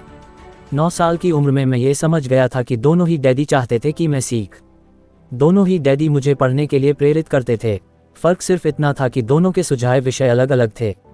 मेरे पढ़े लिखे डैडी चाहते थे कि मैं वही करूं जो उन्होंने किया था। बेटे, मैं चाहता हूं कि तुम मेहनत से पढ़ो, अच्छे नंबर लाओ ताकि तुम्हें किसी बड़ी कंपनी में सुरक्षित नौकरी मिल सके, और यह अच्छी तरह देख लो कि इसमें बहुत से दूसरे लाभ हों। मेरे अमीर डैडी चाहते थे कि मैं ये सीखें कि पैसा कैसे काम करता है ताकि मैं इसे अपने लिए काम करवा सकूं। ये सबक मुझे जीवन भर उनके मार्गदर्शन में सीखना था, न कि किसी क्लासरूम में। मेरे अमीर डैडी ने मेरा पहला सबक जारी रखा। मैं खुश हूं कि तुम 10 सेंट प्रति घंटे के हिसाब से काम करने पर गुस्सा हो गए। अगर तुम गुस्सा नहीं हुए होते और तुम ऐसा खुशी करते रहते तो मैं तुमसे साफ कह देता कि मैं तुम्हें नहीं सिखा सकता। ये जान लो कि सच्ची शिक्षा में ऊर्जा, प्रबल भावना और ज़बरदस्त इच्छा की ज़रूरत होती है। गुस्से उस फॉर्मूले का एक बहुत बड़ा हिस्सा है, क्योंकि प्रबल भावना में गुस्से और प्रेम का समन्वय होता है। जब पैसे की बात आती है तो ज़्यादातर लोग सुरक्षित रास्ता खोजते हैं, इसलिए प्रबल भावना उन्हें राह नहीं दिखा पाती। उन्हें राह दिखाता है उनका डर। तो क्या इसीलिए वे कम तनख्वाह पर काम करने के लिए राज़ी हो जाते हैं? मैंने पूछा। हाँ, अमीर डैडी ने कहा, कुछ लोग कहते हैं कि मैं लोगों का शोषण करता हूँ क्योंकि मैं उन्हें उतनी तनख्वाह नहीं देता जितनी उन्हें अगर प्लांटेशन या सरकार की तरफ से मिलती हैं।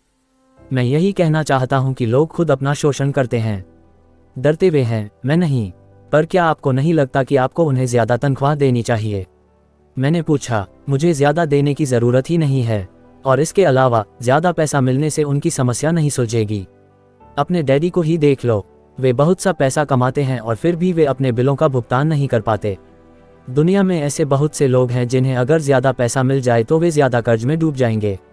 तो इसी कारण आपने मुझे 10 सेंट प्रति घंटे की तनख्वाह दी, मैंने मुस्कराते हुए कहा। यह सबक का हिस्सा था। बिल्कुल सही, अमीर डैडी ने मुस्कराकर कहा।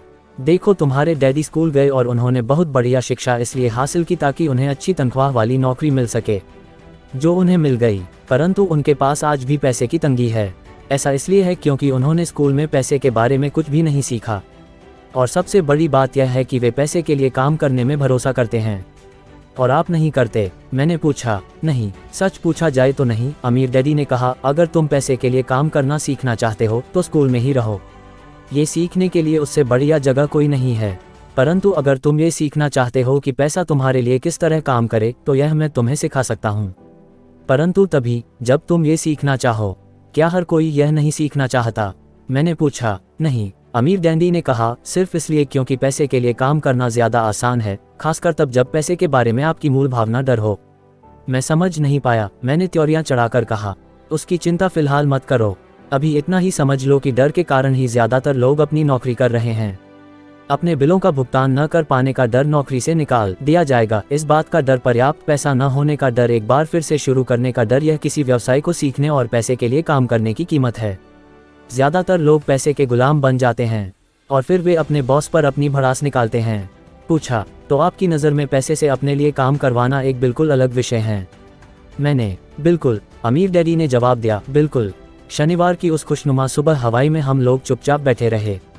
मेरे दोस्त उस समय लिटिल लीग बेसबॉल गेम शुरू कर ही रहे होंगे, पर किसी वजह से मैं खुश था कि मैंने 10 सेंट प्रति घंटे के हिसाब से काम करने का फैसला किया था। मुझे लगा कि मैं कुछ ऐसा सीखने जा रहा था जो मेरे दोस्त स्कूल में कभी नहीं सीख पाएंगे। सीखने के लिए तैयार? अमीर डैडी ने पूछा। बिल्कुल, मैंने दांत निकालकर कहा। मैंने अपना वादा निभाया है, मैंने तुम्हें दूर बैठे बैठे भी सिखाया है। अमीर डैडी ने कहा। मैं 9 साल की उम्र में तुम्हें इस बात का पता चल चुका है कि पैसे के लिए काम करना कैसा होता है। अपने पिछले महीने को 50 सालों से गुना कर लो और तुम्हें इस बात का अंदाज हो जाएगा कि ज़्यादातर लोगों की ज़िंदगी किस तरह गुजरती है। मैं समझ नहीं पाया, मैंने कहा। जब तुम मुझसे मिलने के लिए लाइन में इंतज़ार कर रहे थे तो तुम्हें कैसा लग रहा था? एक बार नौकरी के लिए और दूसरी बार तनख्वाह बढ़वाने के लिए। भयानक, मैंने कहा। अगर तुम पैसे के लिए काम करने का विकल्प चुनते हो तो ज़्यादातर लोगों के लिए जिंदगी का मतलब यही होता है, अमीर डैडी ने कहा। और तुम्हें तब कैसा लगा था जब मिसेज मार्टिन ने तुम्हारे हाथ में 3 घंटे के काम के लिए 3 सिक्के थमाए थे? मुझे लगा था कि यह काफ़ी नहीं है। मुझे लग रहा था कि यह कुछ भी नहीं है। मैं निराश हुआ था, मैंने कहा। और यही ज़्यादातर कर्मचारियों को लगता है जब वे अपनी तनख्वाह के चेक को देखते हैं, खासकर तब जब उससे टैक्स और बाकी कटौतियां कर ली जाती हैं। कम से कम तुम्हें तो पूरी तनख्वाह मिलती थी, उन्हें तो पूरी तनख्वाह भी नहीं मिलती। आपका मतलब है कि ज़्यादातर कर्मचारियों को पूरी तनख्वाह नहीं मिलती? मैं हैरान था। नहीं, अमीर डैडी ने कहा, सरकार हमेशा अपना हिस्सा पहले ही ले लेती हैं। सरकार ऐसा कैसे करती है? मैंने पूछा। टैक्स, अमीर डैडी ने कहा। जब आप कमाते हैं तो आप पर टैक्स लगता है, जब आप खर्च करते हैं तो आप पर टैक्स लगता है, जब आप बचाते हैं तो आप पर टैक्स लगता है, जब आप मर जाते हैं तो भी आप पर टैक्स लगता है। लोग सरकार को ऐसा क्यों करने देते हैं? अमीर लोग ऐसा नहीं करने देते, अमीर डैडी ने मुस्कुराकर कहा, परंतु गरीब और मध्य वर्गीय लोग ऐसा करने देते हैं। मैं दावा करता हूं कि मैं तुम्हारे डैडी से ज़्यादा कमाता हूं, परंतु वे ज़्यादा टैक्स चुकाते हैं। ये कैसे संभव है? मैंने पूछा। 9 साल का बच्चा इस अजीब आंकड़े को समझ नहीं पा रहा था। कोई आदमी सरकार को ऐसा करने की इजाज़त कैसे दे सकता है? अमीर डैडी चुपचाप बैठे रहे। मैं समझ गया कि वे चाहते थे कि मैं सुने, न कि उनसे फालतू के सवाल करूं। आखिर मैं शांत हो गया। जो मैंने सुना था वह मुझे अच्छा नहीं लगा था। मैं जानता था कि मेरे डैडी हमेशा टैक्स का रोना रोते रहते थे, परंतु दरअसल इस बारे में वे कुछ भी नहीं कर पाते थे। क्या जिंदगी उन्हें धक्का दे रही थी? अमीर डैडी मेरी तरफ देखते हुए अपनी कुर्सी में धीमे धीमे और खामोशी से हिलने लगे। सीखने के लिए तैयार? उन्होंने। मैंने अपना सिर धीमे से हिलाया। जैसा मैंने कहा, सीखने के लिए बहुत कुछ है। पैसे से अपने लिए काम कैसे करवाया जाए, ये जिंदगी भर चलने वाली पढ़ाई है। ज़्यादातर लोग 4 साल के लिए कॉलेज जाते हैं और उनकी पढ़ाई पूरी हो जाती हैं। मैं पहले से ही जानता हूं कि मेरी धन संबंधी पढ़ाई जीवन भर चलेगी, और इसकी वजह यह है कि मैं जितना ज़्यादा जान लेता हूं, उससे भी ज़्यादा जानने की मेरी जिज्ञासा बढ़ती चली जाती है। ज़्यादातर लोग इस विषय को कभी नहीं पढ़ते। वे नौकरी पर जाते हैं, अपनी तनख्वाह लेते हैं, अपनी चेकबुक को बैलेंस करते हैं और बात खत्म हो जाती है। इसके बाद भी उन्हें अचरज होता है कि उनके जीवन में पैसे की समस्याएं क्यों हैं। फिर वे सोचते हैं कि ज़्यादा पैसों से उनकी समस्या हल हो जाएगी। बहुत कम लोगों को यह एहसास होता है कि असली समस्या धन संबंधी शिक्षा या ज्ञान की है। तो मेरे डैडी को टैक्स की समस्या इसलिए है क्योंकि उनमें पैसे की समझ नहीं है। मैंने विचलित होकर पूछा। देखो, अमीर डैडी ने कहा, पैसे से अपने लिए कैसे काम करवाया जाए, टैक्स तो उस शिक्षा का सिर्फ एक हिस्सा है। आज तो मैं सिर्फ ये देखना चाहता था कि तुम में अब भी पैसे के बारे में सीखने की प्रबल इच्छा बची है या नहीं। ज़्यादातर लोगों में सीखने की प्रबल इच्छा नहीं होती। वे स्कूल जाना चाहते हैं, कोई व्यवसाय सीखना चाहते हैं, अपनी नौकरी में मज़े करना चाहते हैं और ढेर सारा पैसा कमाना चाहते हैं। एक दिन वे तब जागते हैं जब उनके सामने पैसे की समस्या आ जाती है और तब वे काम करना बंद नहीं कर सकते। पैसे के लिए काम करने की यही कीमत होती है और उन्हें ये कीमत चुकानी ही पड़ती है। अगर वे पैसे से अपने लिए काम करवाना सीख लेते तो उनके सामने ये समस्या कभी नहीं आती। तो तुम में अब भी सीखने की, जानने की जिज्ञासा है? अमीर डैडी ने पूछा। मैंने हामी में सिर हिलाया। अच्छा, अमीर डैडी ने कहा, अब काम पर वापस जाओ, और इस बार मैं तुम्हें बिल्कुल तनख्वाह नहीं दूंगा। क्या? मैंने हैरान होकर पूछा। तुमने सही सुना है, तनख्वाह बंदा। तुम हर शनिवार 3 घंटे उसी तरह काम करोगे, परंतु इस बार तुम्हें 10 सेंट प्रति घंटे के हिसाब से तनख्वाह नहीं मिलेगी। तुम्ही ने तो कहा है कि तुम पैसे के लिए काम करना नहीं सीखना चाहते, इसलिए मैं तुम्हें बदले में कुछ भी नहीं दूंगा। मुझे अपने सुने हुए शब्दों पर भरोसा नहीं हो रहा था। मैंने माइक से पहले ही बात कर ली है। वह पहले से ही काम कर रहा है, मुफ्त में डिब्बों की सफाई कर रहा है और उन्हें करीने से जमा रहा है। अब तुम भी जल्दी से जाकर काम में जुट जाओ। ये ठीक नहीं है, मैं चिल्लाया। आपको कुछ न कुछ तनख्वाह तो देनी चाहिए। तुमने कहा था कि तुम सीखना चाहते हो। अगर तुम इस बात को अभी नहीं सीख पाओगे तो तुम भी उन्हीं 2 महिलाओं और बूढ़े आदमी की तरह बन जाओगे जो मेरे लिविंग रूम में बैठे थे। ये लोग पैसे के लिए काम करते हैं और डरते हैं कि मैं उन्हें नौकरी से न निकाल दूं, या तुम अपने की तरह बन जाओगे जो पैसा तो बहुत कमाते हैं परंतु गले तक कर्ज में डूबे रहते हैं। शायद उन्हें यह उम्मीद रहती है कि ज़्यादा पैसे से उनकी समस्या सुलझ जाएगी। अगर तुम यही चाहते हो तो मैं एक बार फिर 10 सेंट के अपने पुराने वादे पर लौटने के लिए तैयार हूँ।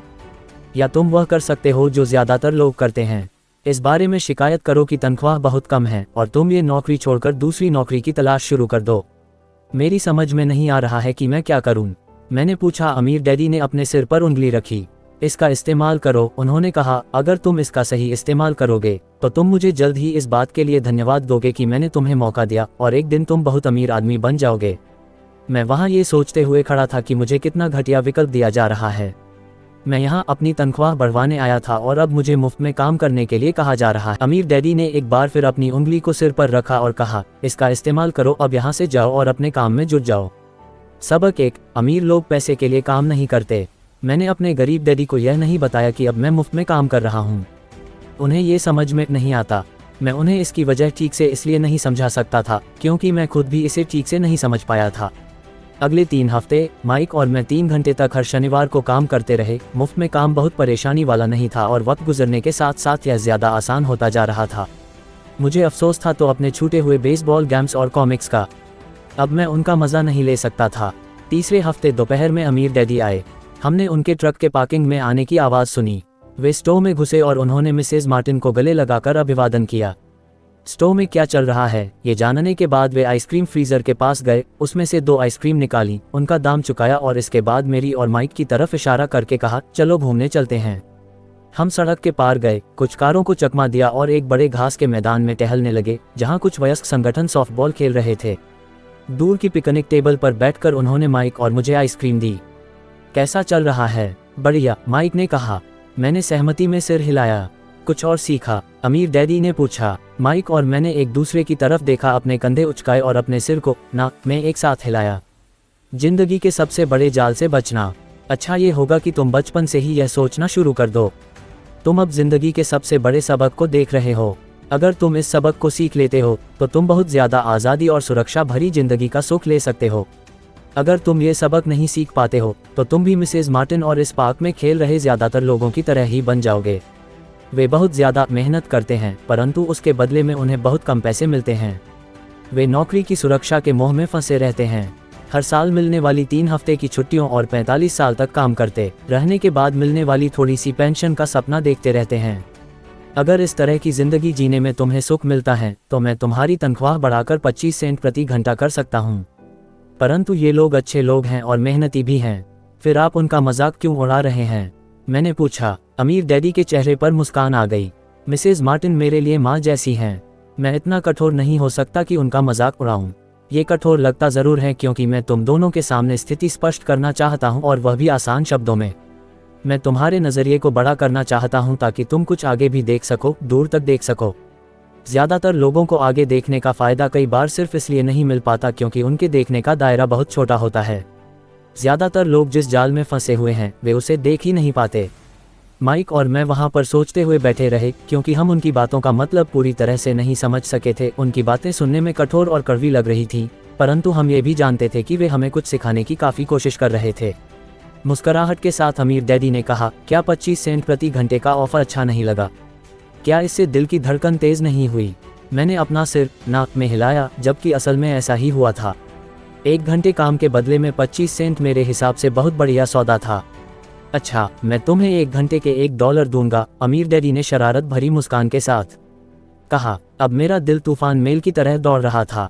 मेरा दिमाग चीख चीख कर कह रहा था, इसकी बात मान लो, मान लो। मुझे अपने कानों पर भरोसा नहीं हो रहा था परंतु फिर भी मैं चुप रहा।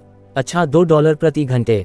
मुझे ऐसा लगा जैसे मेरे छोटे से 9 साल पुराने दिमाग में किसी ने बम फोड़ दिया हो। 1956 में $2 प्रति घंटे की कमाई मुझे दुनिया का सबसे अमीर बच्चा बना देती। मैं इतना सारा पैसा कमाने की कल्पना भी नहीं कर सकता था। मैं ही कहना चाहता था। मैं सौदा पक्का करना चाहता था। मुझे नई साइकिल दिख रही थी, नए बेसबॉल के ग्लव्स दिख रहे थे। मेरे पास कड़क नोट देखकर मेरे दोस्तों की जलन और तारीफ भी मुझे साफ दिख रही थी।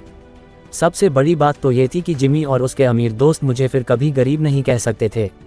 परंतु किसी वजह से मैं खामोश खड़ा रहा। हो सकता है कि मेरे दिमाग में गर्मी बढ़ जाने से उसका फ्यूज उड़ गया हो, परंतु मन में $2 प्रति घंटे का ऑफर मानने के लिए बेताब था। आइसक्रीम पिघल चुकी थी और मेरे हाथ पर बह रही थी। आइसक्रीम की डंडी खाली थी और इसके नीचे वेनिला और चॉकलेट के टुकड़े थे जिसके मजे चींटियां ले रही थीं। अमीर डैडी हम दोनों बच्चों को देख रहे थे जो आंखें फाड़कर और खाली दिमाग से उन्हें घूर रहे थे। उन्हें मालूम था कि वे हमारी परीक्षा ले रहे हैं और वे ये भी जानते थे कि हमारे दिल का एक कोना उस ऑफर को मानने के लिए बेताब हो रहा होगा। वह जानते थे कि हर व्यक्ति की आत्मा का एक हिस्सा कमज़ोर और ज़रूरतमंद होता है जिसे खरीदा जा सकता है। और वे ये भी जानते थे कि हर व्यक्ति की आत्मा का एक हिस्सा मजबूत और दृढ़ निश्चय होता है जिसे कभी नहीं खरीदा जा सकता। असली सवाल ये था कि इनमें से कौन सा हिस्सा ज़्यादा ताकतवर है। उन्होंने अपनी ज़िंदगी में हज़ारों लोगों की परीक्षा ली थी। जब वे नौकरी मांगने के लिए आए लोगों का इंटरव्यू लेते थे तो वे हर बार आत्माओं की परीक्षा लेते थे। अच्छा, $5 प्रति घंटे। अचानक मेरे अंदर शांति छा गई। कुछ था जो बदल गया था।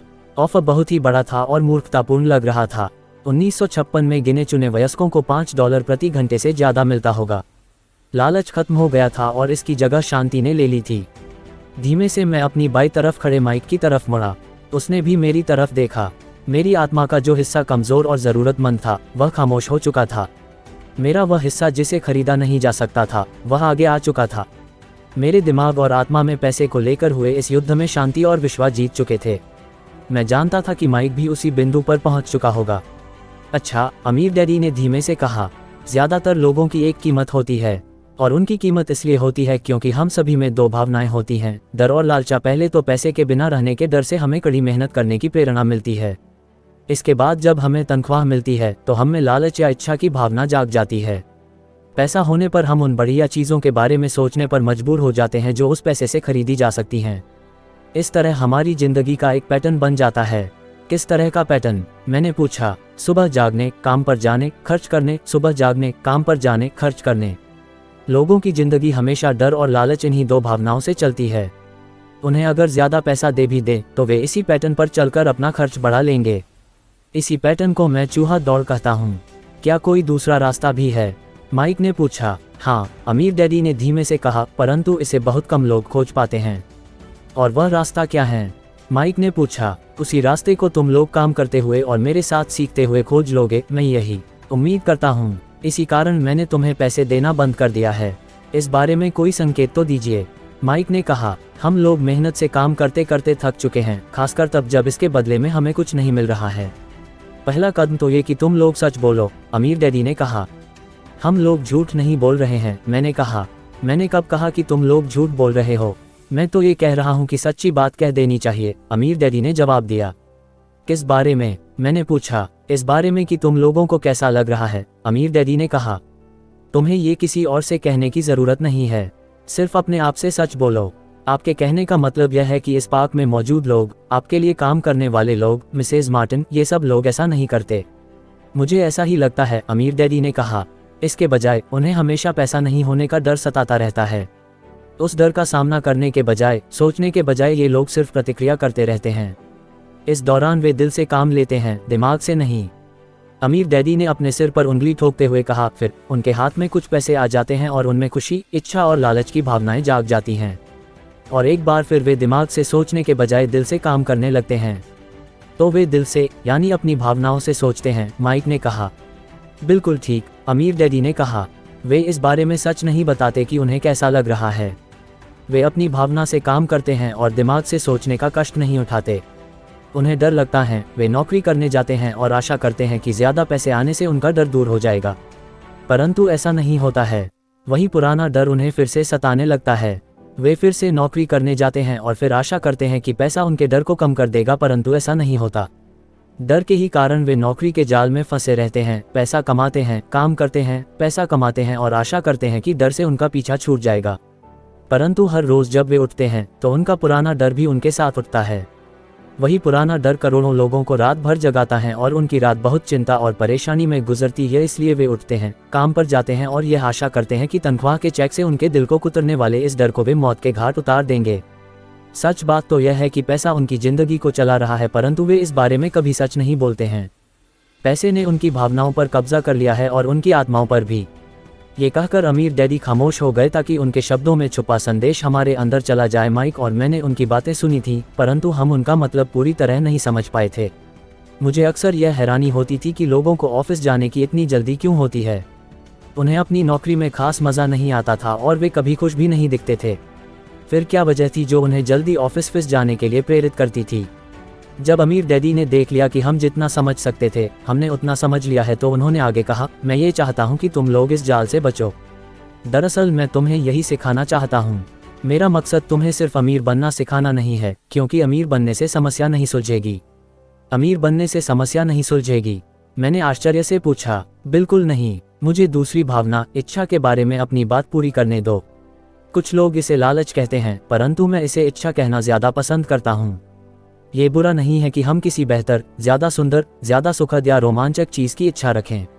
लोग इच्छा की वजह से भी पैसे के लिए काम करते हैं। उन्हें सुख के लिए भी पैसे की जरूरत होती है, क्योंकि वे मानते हैं कि पैसे से सुख खरीदा जा सकता है। परंतु पैसा जो खुशी देता है वह अवसर पल भर की होती है।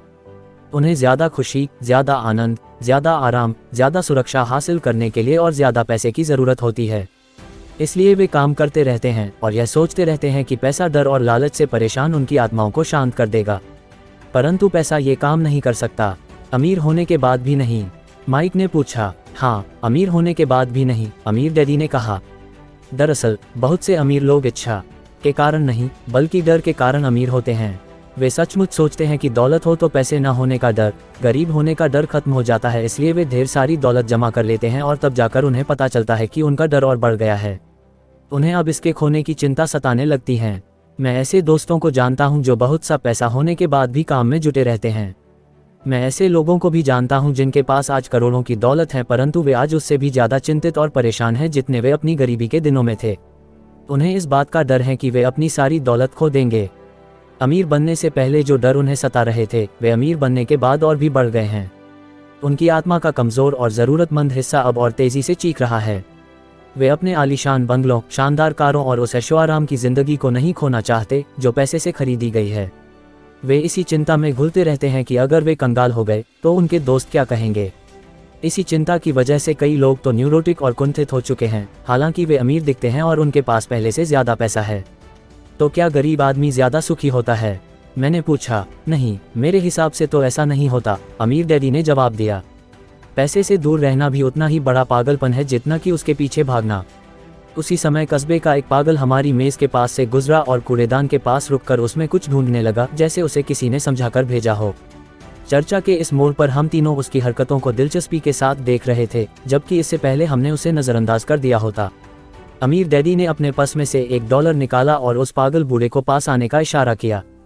पैसा देखते ही वह तत्काल चला आया। उसने पैसे लिए और अमीर डैडी को ढेर सी दुआएं दी और अपनी अच्छी किस्मत पर खुश होकर वह जल्दी से चला गया। इसमें और मेरे ज्यादातर कर्मचारियों में बहुत अंतर नहीं है, अमीर डैडी ने कहा।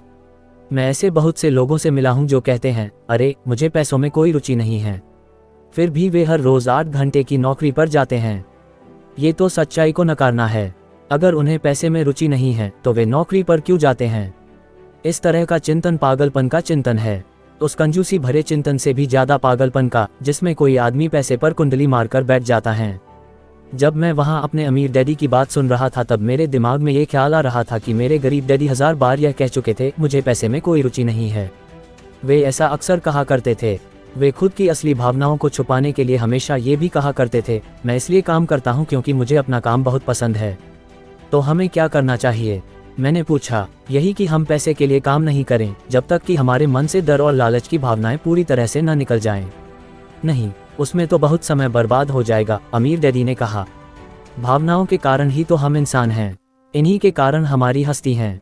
भावना शब्द का मतलब है चलायमान ऊर्जा। अपनी भावनाओं के बारे में ईमानदार रहो और अपने दिमाग और भावनाओं का इस्तेमाल अपने समर्थन में करो, न कि अपने विरोध में। आहा, माइक ने कहा। अगर तुम्हें मेरी बात समझ में नहीं आई हो तो इस बारे में चिंता मत करो, आगे आने वाले सालों में तुम्हें इसका मतलब समझ में आएगा। अपनी भावनाओं पर प्रतिक्रिया करने के बजाय उनका विश्लेषण करने की कोशिश करो। ज्यादातर लोग यह नहीं जानते कि वे अपने दिमाग से सोचने के बजाय अपने दिल की भावनाओं से सोचते हैं। आपकी भावनाएं तो आपकी रहेंगी ही, परंतु आपको अपने दिमाग से सोचना भी आना चाहिए, क्योंकि दिमाग को सोचने के लिए ही बनाया गया है। क्या आप मुझे इसका कोई उदाहरण दे सकते हैं? मैंने पूछा। क्यों नहीं, अमीर डैडी ने जवाब दिया। जब कोई आदमी कहता है मुझे नौकरी खोजने की जरूरत है, तो इस बात की बहुत संभावना है कि उसकी भावनाएं फैसला कर रही हैं। इस विचार का असली कारण है पैसा न होने का डर, परंतु अपनी जिंदगी चलाने के लिए लोगों को पैसे की जरूरत तो पड़ती ही है, मैंने कहा। बिल्कुल पड़ती है, अमीर डैडी मुस्कुराए। मैं सिर्फ ये कह रहा हूँ कि उनके डर के कारण उनके मन में यह विचार आता है। मैं समझ नहीं पाया, माइक ने कहा। अमीर डैडी ने कहा, अगर आपके मन में पैसे की कमी का डर जाग जाए तो तत्काल नौकरी ढूंढने के लिए दौड़ मत लगाए ताकि कुछ रुपयों के सहारे उस डर को मार दिया जाए। इसके बजाय आप खुद से यह सवाल पूछिए, क्या लंबे समय में इस डर का सबसे बढ़िया इलाज नौकरी है? मेरे ख्याल से इसका जवाब नहीं होता है, खासकर जब आप किसी आदमी की पूरी जिंदगी को देखते हैं। नौकरी दीर्घकालीन समस्या का अल्पकालीन समाधान है, परंतु मेरे डैडी हमेशा कहा करते हैं, स्कूल में पढ़ो, अच्छे नंबर लाओ, ताकि तुम्हें एक सुरक्षित और अच्छी नौकरी मिल सके। मैंने हड़बड़ी में बोल ही दिया, हाँ, मैं समझ सकता हूँ कि वे ऐसा क्यों कहते हैं। अमीर डैडी ने मुस्कुराकर कहा, ज़्यादातर लोग ऐसी ही सलाह देते हैं और ज़्यादातर लोगों के लिए यह एक अच्छा विचार होता है, परंतु लोगों की इस सलाह के पीछे भी डर छुपा होता है। आपका यह मतलब है कि मेरे डैडी ऐसा इसलिए कहते हैं क्योंकि वे डरे हुए हैं? हाँ, अमीर डैडी ने कहा, वे घबराए हुए हैं कि शायद तुम पैसा नहीं कमा पाओगे और समाज में फिट नहीं हो पाओगे। मुझे गलत मत समझना, वे तुम्हें प्यार करते हैं और तुम्हारा भला चाहते हैं, और मैं सोचता हूँ कि उनका डर सही भी है। शिक्षा और नौकरी महत्वपूर्ण हैं, परंतु इससे डर का इलाज नहीं होगा। वही डर जो उन्हें सुबह उठकर कुछ रुपए कमाने के लिए प्रेरित करता है, उसी डर के कारण वे तुम्हारे स्कूल जाने पर इतना जोर देते हैं। तो आपकी सलाह क्या है? मैंने पूछा। मैं चाहता हूं कि तुम्हें पैसे की ताकत पर काबू पाना सिखाऊं। पैसे का डर तुम्हारे दिमाग से निकल जाना चाहिए, और यह स्कूल में नहीं सिखाया जाता। अगर तुम इसे नहीं सीखोगे तो तुम पैसे के गुलाम बन जाओगे। अब उनकी बातें मेरी समझ में आ रही थीं। वे हमारे विचारों को ज्यादा व्यापक बनाना चाहते थे।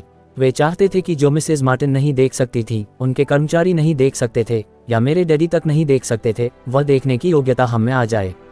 उन्होंने जो उदाहरण दिए थे वे उस समय कठोर जरूर लग रहे थे, लेकिन मैं उन्हें कभी नहीं भूला। मेरा नजरिया उस दिन बहुत बड़ा हो गया था। अब मैं उस जाल को देख सकता था जो ज्यादातर लोगों के सामने बिछा होता है। देखो, आखिरकार हम सभी लोग कर्मचारी हैं। हम केवल अलग अलग स्तरों पर काम करते हैं। अमीर डैडी ने कहा, मैं तुम लोगों से बस यही चाहता हूं कि तुम लोग इस जाल से बचे रहो। डर और लालच, इन दो फंदों से बनने वाले जाल से। इनका इस्तेमाल अपने समर्थन में करो, अपने विरोध में नहीं। मैं तुम लोगों को यही सिखाना चाहता हूँ। मैं तुम लोगों को यह नहीं सिखाना चाहता कि ढेर सारा पैसा कैसे इकट्ठा कर लिया जाए। उससे डर या लालच को नहीं जीता जा सकता। अगर तुम्हें डर और लालच पर काबू पाना नहीं आता तो तुम चाहे कितने भी अमीर बन जाओ, असलियत में तुम एक बड़ी तनख्वाह पाने वाले गुलाम ही रहोगे। तो हम किस तरह इस जाल से बच सकते हैं? मैंने पूछा। गरीबी या पैसे की तंगी का खास कारण डर और अज्ञान होता है, न कि अर्थव्यवस्था या सरकार या अमीर लोग। ये खुद का ओढ़ा हुआ डर या अज्ञान होता है जो लोगों को इस जाल में फंसाए रखता है। इसलिए तुम बच्चों को स्कूल जाना चाहिए और अपने कॉलेज की पढ़ाई पूरी करनी चाहिए। मैं तुम लोगों को यह जरूर सिखाऊंगा कि इस जाल से कैसे बचा जा सकता है। पहेली के टुकड़े अब सामने आ चुके थे। मेरे पढ़े लिखे डैडी के पास बड़ी डिग्रियां थीं और एक बढ़िया करियर भी था, परंतु स्कूल ने उन्हें यह कभी नहीं सिखाया कि धन या अपने डर को किस तरह से काबू में रखा जाता है। अब मैं समझ चुका था कि मैं अपने दोनों डैडियों से अलग अलग परंतु महत्वपूर्ण बातें सीख सकता हूँ। तो आप पैसा न होने के डर के बारे में बात कर रहे थे। पैसे की इच्छा किस तरह हमारी सोच पर असर डालती है? माइक ने पूछा। तुम्हें तब कैसा महसूस हुआ था जब मैंने तुम्हारी तनख्वाह बढ़ाने का लालच दिया था? क्या तुमने ये देखा था कि तुम्हारी इच्छाएं किस तरह बढ़ रही थीं? हमने अपने सिर हिलाकर हामी भरी, पर तुमने अपनी भावनाओं के सामने हार नहीं मानी और इस कारण तुम लोगों ने जल्दबाजी में काम नहीं लिया। इससे तुम्हें सोचने का वक्त मिल गया। ये सबसे महत्वपूर्ण है। हम में हमेशा डर और लालच की भावनाएं रहेंगी। इसी क्षण से तुम लोगों के लिए ये सबसे महत्वपूर्ण है कि तुम इन भावनाओं का इस्तेमाल अपने समर्थन में करो और लंबे समय तक ऐसा करो। अपनी भावनाओं को अपने दिमाग पर हावी मत होने दो और इस तरह अपने विचारों को दूषित मत होने दो। ज़्यादातर लोग डर और लालच का इस्तेमाल खुद के विरोध में करते हैं। यह अज्ञान की शुरुआत होती है। डर और इच्छा की भावनाओं के कारण ही ज़्यादातर लोग तनख्वाह के चेक, तनख्वाह में बढ़ोतरी और नौकरी की सुरक्षा के पीछे भागते भागते अपनी पूरी जिंदगी निकाल देते हैं। असल में वे ये सोचते ही नहीं हैं कि भावनाओं के आधार पर बने हुए ये विचार उन्हें किस तरफ ले जा रहे हैं। ये तो वही बात हो गई जिसमें गाड़ी खींचने वाले गधे के सामने उसका मालिक गाजर लटकाए रखता है जो उसकी नाक के ठीक सामने होती है। गधे का मालिक जहां जाना चाहता है वहां जाता है, परंतु गधा तो लालच के कारण भाग रहा है। कल गधे के लिए दूसरी गाजर आ जाएगी और गधा उसका पीछा करने लगेगा। आपके कहने का मतलब यह है कि जिस समय मैंने नए बेसबॉल ग्लव्स, कैंडी और खिलौनों के सपने देखना शुरू किया, उस समय मेरी हालत उस गधे की तरह हो गई थी जो गाजर के पीछे भागता है। माइक ने पूछा। ही, और उम्र के साथ साथ तुम्हारे खिलौने भी ज्यादा महंगे होते जाएंगे। अपने दोस्तों पर रौब झाड़ने के लिए एक नई कार, एक नाव और एक आलीशान घर, अमीर डैडी ने मुस्कुरा कर कहा। डर आपको दरवाजे से बाहर धक्का देता है, इच्छा आपको अंदर बुलाती है, आपको चट्टानों की तरफ ललचाती है। यही जाल है। तो इसकी काट क्या है? माइक ने पूछा। डर और इच्छा अज्ञान की वजह से बढ़ते हैं। इसलिए अमीर लोगों के पास जितना ज्यादा पैसा होता है, उनका डर भी उतना ही ज्यादा बड़ा होता है। धन ही गाजर है, भ्रम है। अगर गधा पूरी तस्वीर देख सकता तो शायद वह गाजर का पीछा करने के अपने फैसले पर दोबारा सोचता। अमीर डैडी ने आगे ये समझाया कि आदमी की जिंदगी अज्ञान और ज्ञान के बीच होने वाला संघर्ष है। उन्होंने बताया कि एक बार कोई आदमी खुद के बारे में ज्ञान की खोज करना बंद कर देता है तो उसकी जिंदगी में अज्ञान घुस जाता है। ये संघर्ष हर पल होता है, इसीलिए हमें ये फैसला करना है, ये सीखना है कि अपने दिमाग को खुला रखा जाए या इसे बंद कर लिया जाए। देखो, स्कूल बहुत ज़्यादा महत्वपूर्ण है। आप स्कूल इसलिए जाते हैं ताकि आप वहाँ कोई कला या व्यवसाय सीख सकें और इस तरह से आप समाज में योगदान दे सकें।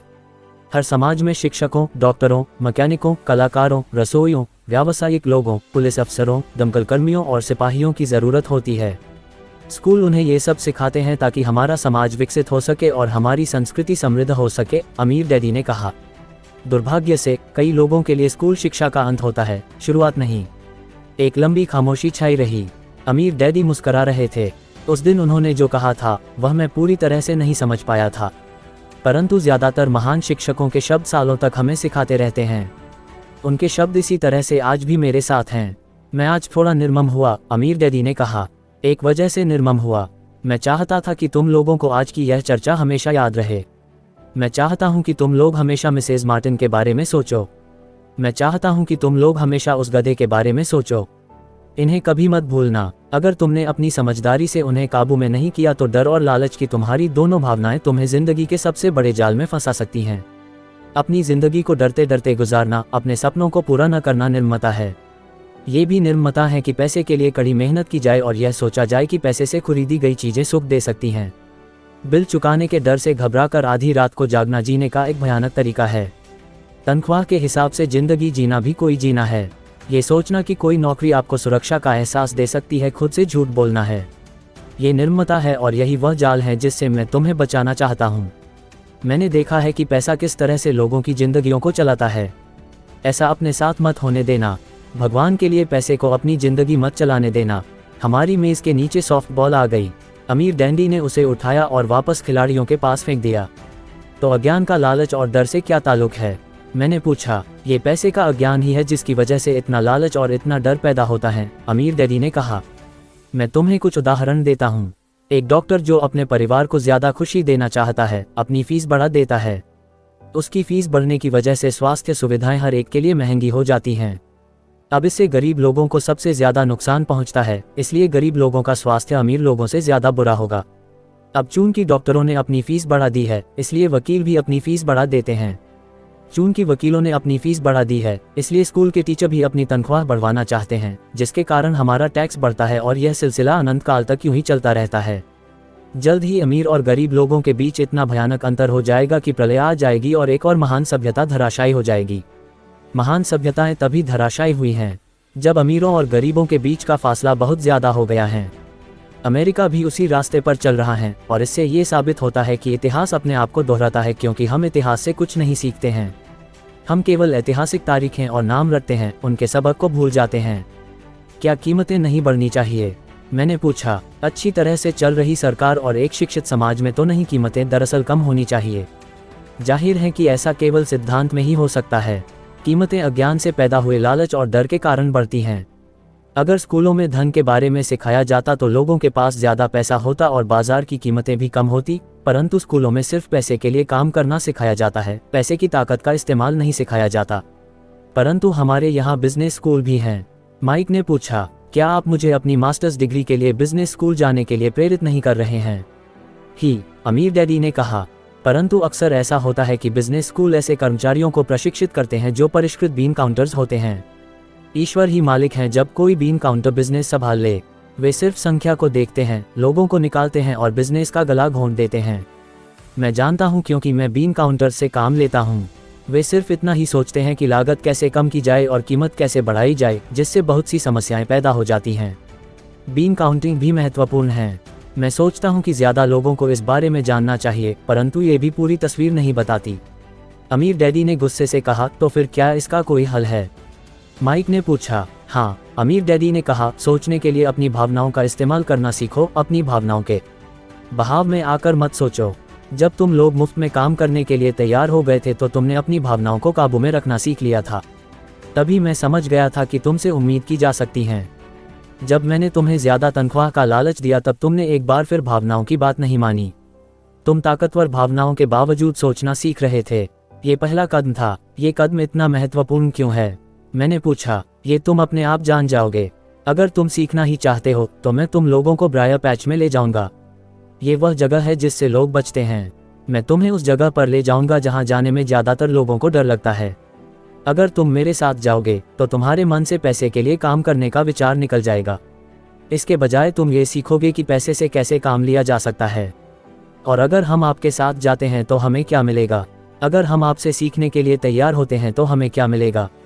मैंने पूछा। वही जो ब्रायर रैबिट को मिला था, अमीर डैडी ने कहा। तार बेबी से आज़ादी। क्या ऐसा कोई ब्रायर पैच होता है? मैंने पूछा। हाँ, अमीर डैडी ने कहा, डर और लालच ही ब्रायर पैच हैं। अपने डर से पीछा छुड़ाकर, अपने लालच का सामना करके, अपनी कमजोरियों और ज़रूरतों को पहचानकर ही हम बाहर निकलने के रास्ते तक पहुंच सकते हैं। और बाहर निकलने का रास्ता हमारे दिमाग से होकर गुजरता है, सही विचारों को चुनने से। विचारों को चुनने से? माइक ने आश्चर्यचकित होकर पूछा। हाँ, इस विचार को चुनकर कि हम क्या सोचेंगे, बजाय इसके कि हम अपनी भावनाओं में बहकर लगातार प्रतिक्रिया करते रहें। सुबह उठने और काम पर जाने से ही आपकी समस्याएं नहीं सुलझ जाती, क्योंकि बिल चुकाने के लिए पर्याप्त पैसा न होने का डर आपको सताता रहेगा। सोचने से आपको खुद से एक सवाल पूछने का समय मिलता है। इस तरह का सवाल, क्या इस समस्या का सबसे बढ़िया समाधान इस पर और ज्यादा मेहनत करना है? ज्यादातर लोग इतनी बुरी तरह घबराए होते हैं कि वे खुद अपने आप को असली बात नहीं बताते कि डर हावी हो रहा है, और नतीजा यह निकलता है कि वे सोच ही नहीं पाते और इसके बजाय दरवाजे से बाहर दौड़ लगा देते हैं। तार बेबी हावी हो जाती है। अपने विचार चुनने से मेरा यही मतलब था। पर हम ऐसा किस तरह करेंगे? माइक ने पूछा। यही तो मैं तुम्हें सिखाने वाला हूँ। मैं तुम्हें ये सिखाऊंगा कि तुम्हारे पास चुनने के लिए विचारों के विकल्प होने चाहिए, ताकि तुम हड़बड़ी में काम करने से बच सको, जैसे अपनी सुबह की कॉफी पीकर दरवाजे से बाहर दौड़ लगाने की आदत से। मैंने तुमसे जो पहले कहा था उसे याद रखो। नौकरी दीर्घकालीन समस्या का अल्पकालीन समाधान है। ज्यादातर लोगों के दिमाग में सिर्फ एक समस्या होती है और ये थोड़े समय की होती हैं। ये समस्या होती है महीने के आखिर में चुकाए जाने वाले बिल, यानी टार बेबी। अब पैसा उनकी जिंदगी चलाता है, या मैं ये कहूँ कि पैसे को लेकर उनका डर और अज्ञान उनकी जिंदगी चलाते हैं। तो वे वही करते हैं जो उनके माँ बाप ने किया था, सुबह उठो और पैसे के लिए काम करो। वे इतना समय भी नहीं निकाल पाते कि यह सोच सकें क्या कोई दूसरा तरीका है। इस वक्त वे दिल से सोचते हैं, दिमाग से नहीं। दिल से सोचने और दिमाग से सोचने में क्या फ़र्क होता है? माइक ने पूछा। अमीर डैडी ने जवाब दिया। मैं इस तरह के जुमले अक्सर सुनता हूँ, हर आदमी को करना पड़ता है, या अमीर लोग शोषक होते हैं, या मैं दूसरी नौकरी ढूंढ लूँगा, मेरी तनख्वाह बढ़नी चाहिए, आप इस तरह मेरा शोषण नहीं कर सकते, या मैं इस नौकरी को इसलिए पसंद करता हूँ क्योंकि यह सुरक्षित है। इसके बजाय हमें ये कहना चाहिए, क्या यहाँ ऐसा कुछ है जो मुझे नहीं मिल रहा है? इस तरह भावना पर आधारित हमारे विचारों की जंजीर टूट जाएगी और हमें ज़्यादा अच्छे तरीके से सोचने का मौका मिल जाएगा। मुझे मानना ही पड़ेगा कि मेरे लिए ये सबक एक महान सबक साबित हुआ। ये जानना कि कब कोई आदमी दिल से बोल रहा है और कब दिमाग से, किसके शब्दों में भावनाएं छुपी हुई हैं और किसके शब्दों में विचार, यह एक ऐसा सबक था जो जिंदगी भर मेरे काम आया। खास तौर पर तब जब मैं अपने दिल से यानी अपनी भावनाओं से बोल रहा था, न कि अपने विचारों या दिमाग से। जब हम स्टोर की तरफ वापस मुड़े तो अमीर डैडी ने यह कहा कि अमीर लोग हकीकत में पैसा बनाते हैं, वे इसके लिए काम नहीं करते।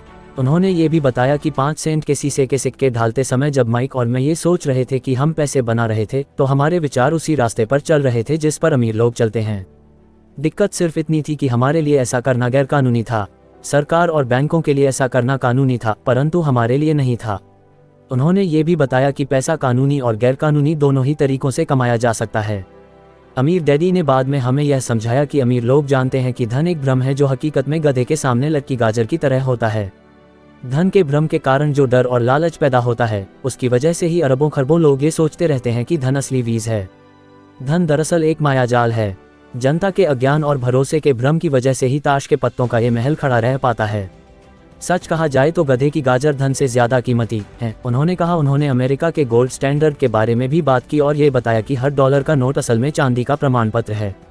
उन्हें इस अफवाह से चिंता हो रही थी कि किसी दिन हम लोग गोल्ड स्टैंडर्ड को छोड़ देंगे और हमारे डॉलर चांदी के प्रमाण पत्र नहीं रहेंगे। जब ऐसा होगा बच्चों, तो कयामत आ जाएगी। गरीब, मध्य वर्गीय और नासमझ लोगों की जिंदगी इसलिए बर्बाद हो जाएगी क्योंकि वे ये भरोसा करते रहेंगे कि धन ही असली चीज़ है और वे जिस कंपनी के लिए काम करते हैं वह कंपनी या सरकार उनका ध्यान रखेगी। उनकी बातें उस दिन हमारी समझ में नहीं आ रही थीं, परंतु सालों बाद जाकर मुझे ये समझ में आया कि यह बड़े पते की बात थी।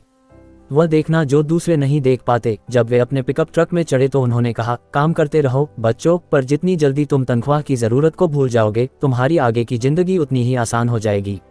अपने दिमाग का इस्तेमाल करो, मुफ्त में काम करो और जल्दी ही तुम्हारा दिमाग तुम्हें पैसे कमाने के दूसरे तरीके बता देगा। उन तरीकों से तुम इस नौकरी से ज़्यादा कमा लोगे। तुम ऐसी चीज़ें देख पाओगे जो दूसरे लोग कभी नहीं देख पाते। मौका उनकी नाक के नीचे होते हैं, फिर भी ज़्यादातर लोग इन मौका को कभी नहीं देख पाते। इसका कारण ये है कि वे पैसे और सुरक्षा ढूंढते रहते हैं, इसलिए उन्हें यही मिलते हैं। जिस वक्त तुम एक मौका भांपने में कामयाब हो जाओगे, उसके बाद तुम जिंदगी भर मौका भांप सकते हो। जिस वक्त तुम ऐसा कर लोगे, मैं तुम लोगों को कुछ और बातें सिखाऊंगा। इस बात को ध्यान से समझ लो ताकि तुम जिंदगी के सबसे बड़े जाल से बच सको। वह टार बेबी तुम्हें कभी नहीं छू पाएगी। माइक और मैंने स्टोर से अपनी चीज़ें उठाई और मिसेज मार्टिन से गुड बाय कहा। हम वापस पार्क गए, उसी पिकनिक बेंच पर बैठे और वहाँ घंटों तक सोचते रहे और बातें करते रहे। हमने अगला हफ्ता स्कूल में इसी बारे में सोचते और बातें करते हुए बिताया। 2 सप्ताह तक हम लोग सोचते रहे, बातें करते रहे और मुफ्त में काम करते रहे। दूसरे शनिवार के आखिर में मैं मिसेज मार्टिन से दोबारा गुड बाय कर रहा था और कॉमिक बुक स्टैंड को ललचाई नज़र से देख रहा था। हर शनिवार 30 सेंट न मिलने में सबसे दुखद बात यह थी कि मेरे पास कॉमिक्स खरीदने के लिए बिल्कुल भी पैसे नहीं होते थे। अचानक जब मिसेज मार्टिन मुझे और माइक को गुड बाय कर रही थी, मैंने उन्हें एक ऐसा काम करते देखा जो इसके पहले कभी नहीं देखा था। मेरा मतलब है, मैंने इसके पहले उन्हें ऐसा करते देखा तो था, पर उस पर ध्यान नहीं दिया था। मिसेज मार्टिन ने कॉमिक्स के पहले पेज को आधा काटा और उसे संभालकर अपने पास रख लिया।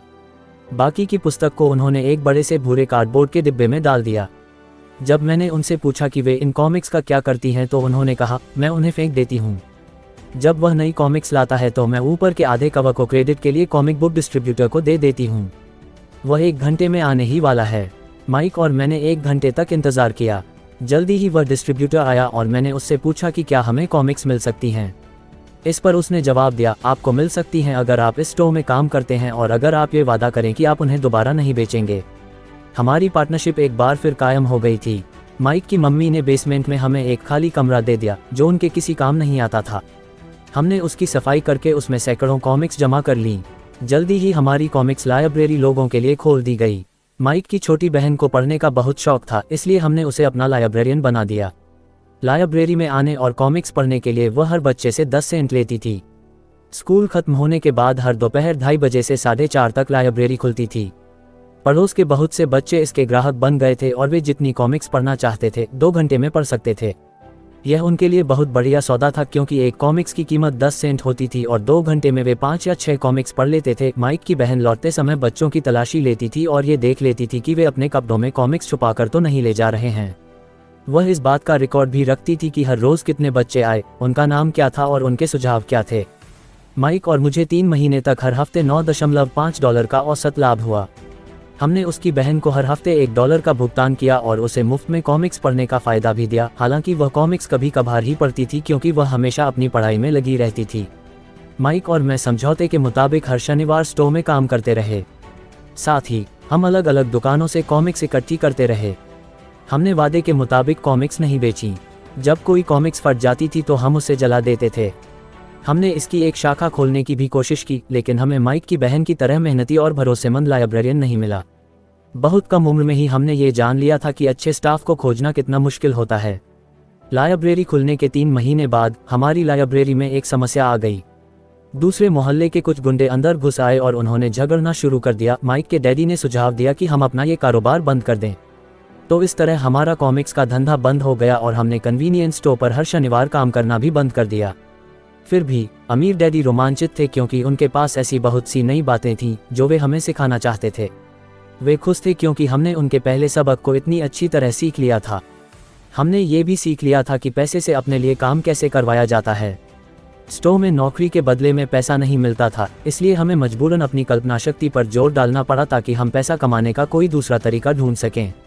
कॉमिक्स लाइब्रेरी हमारा अपना व्यवसाय था। हम धन हमारे काबू में था और हम किसी मालिक के मोहताज नहीं थे। इसमें सबसे अच्छी बात यह थी कि हमारे व्यवसाय से हमें तब भी पैसा मिलता था जब हम वहां स्वयं मौजूद नहीं होते थे। उस समय हम पैसे के लिए काम नहीं करते थे, बल्कि हमारा पैसा हमारे लिए काम करता था। ज़्यादा तनख्वाह देने के बजाय अमीर डैडी ने हमें इतनी बढ़िया नसीहत दे दी थी।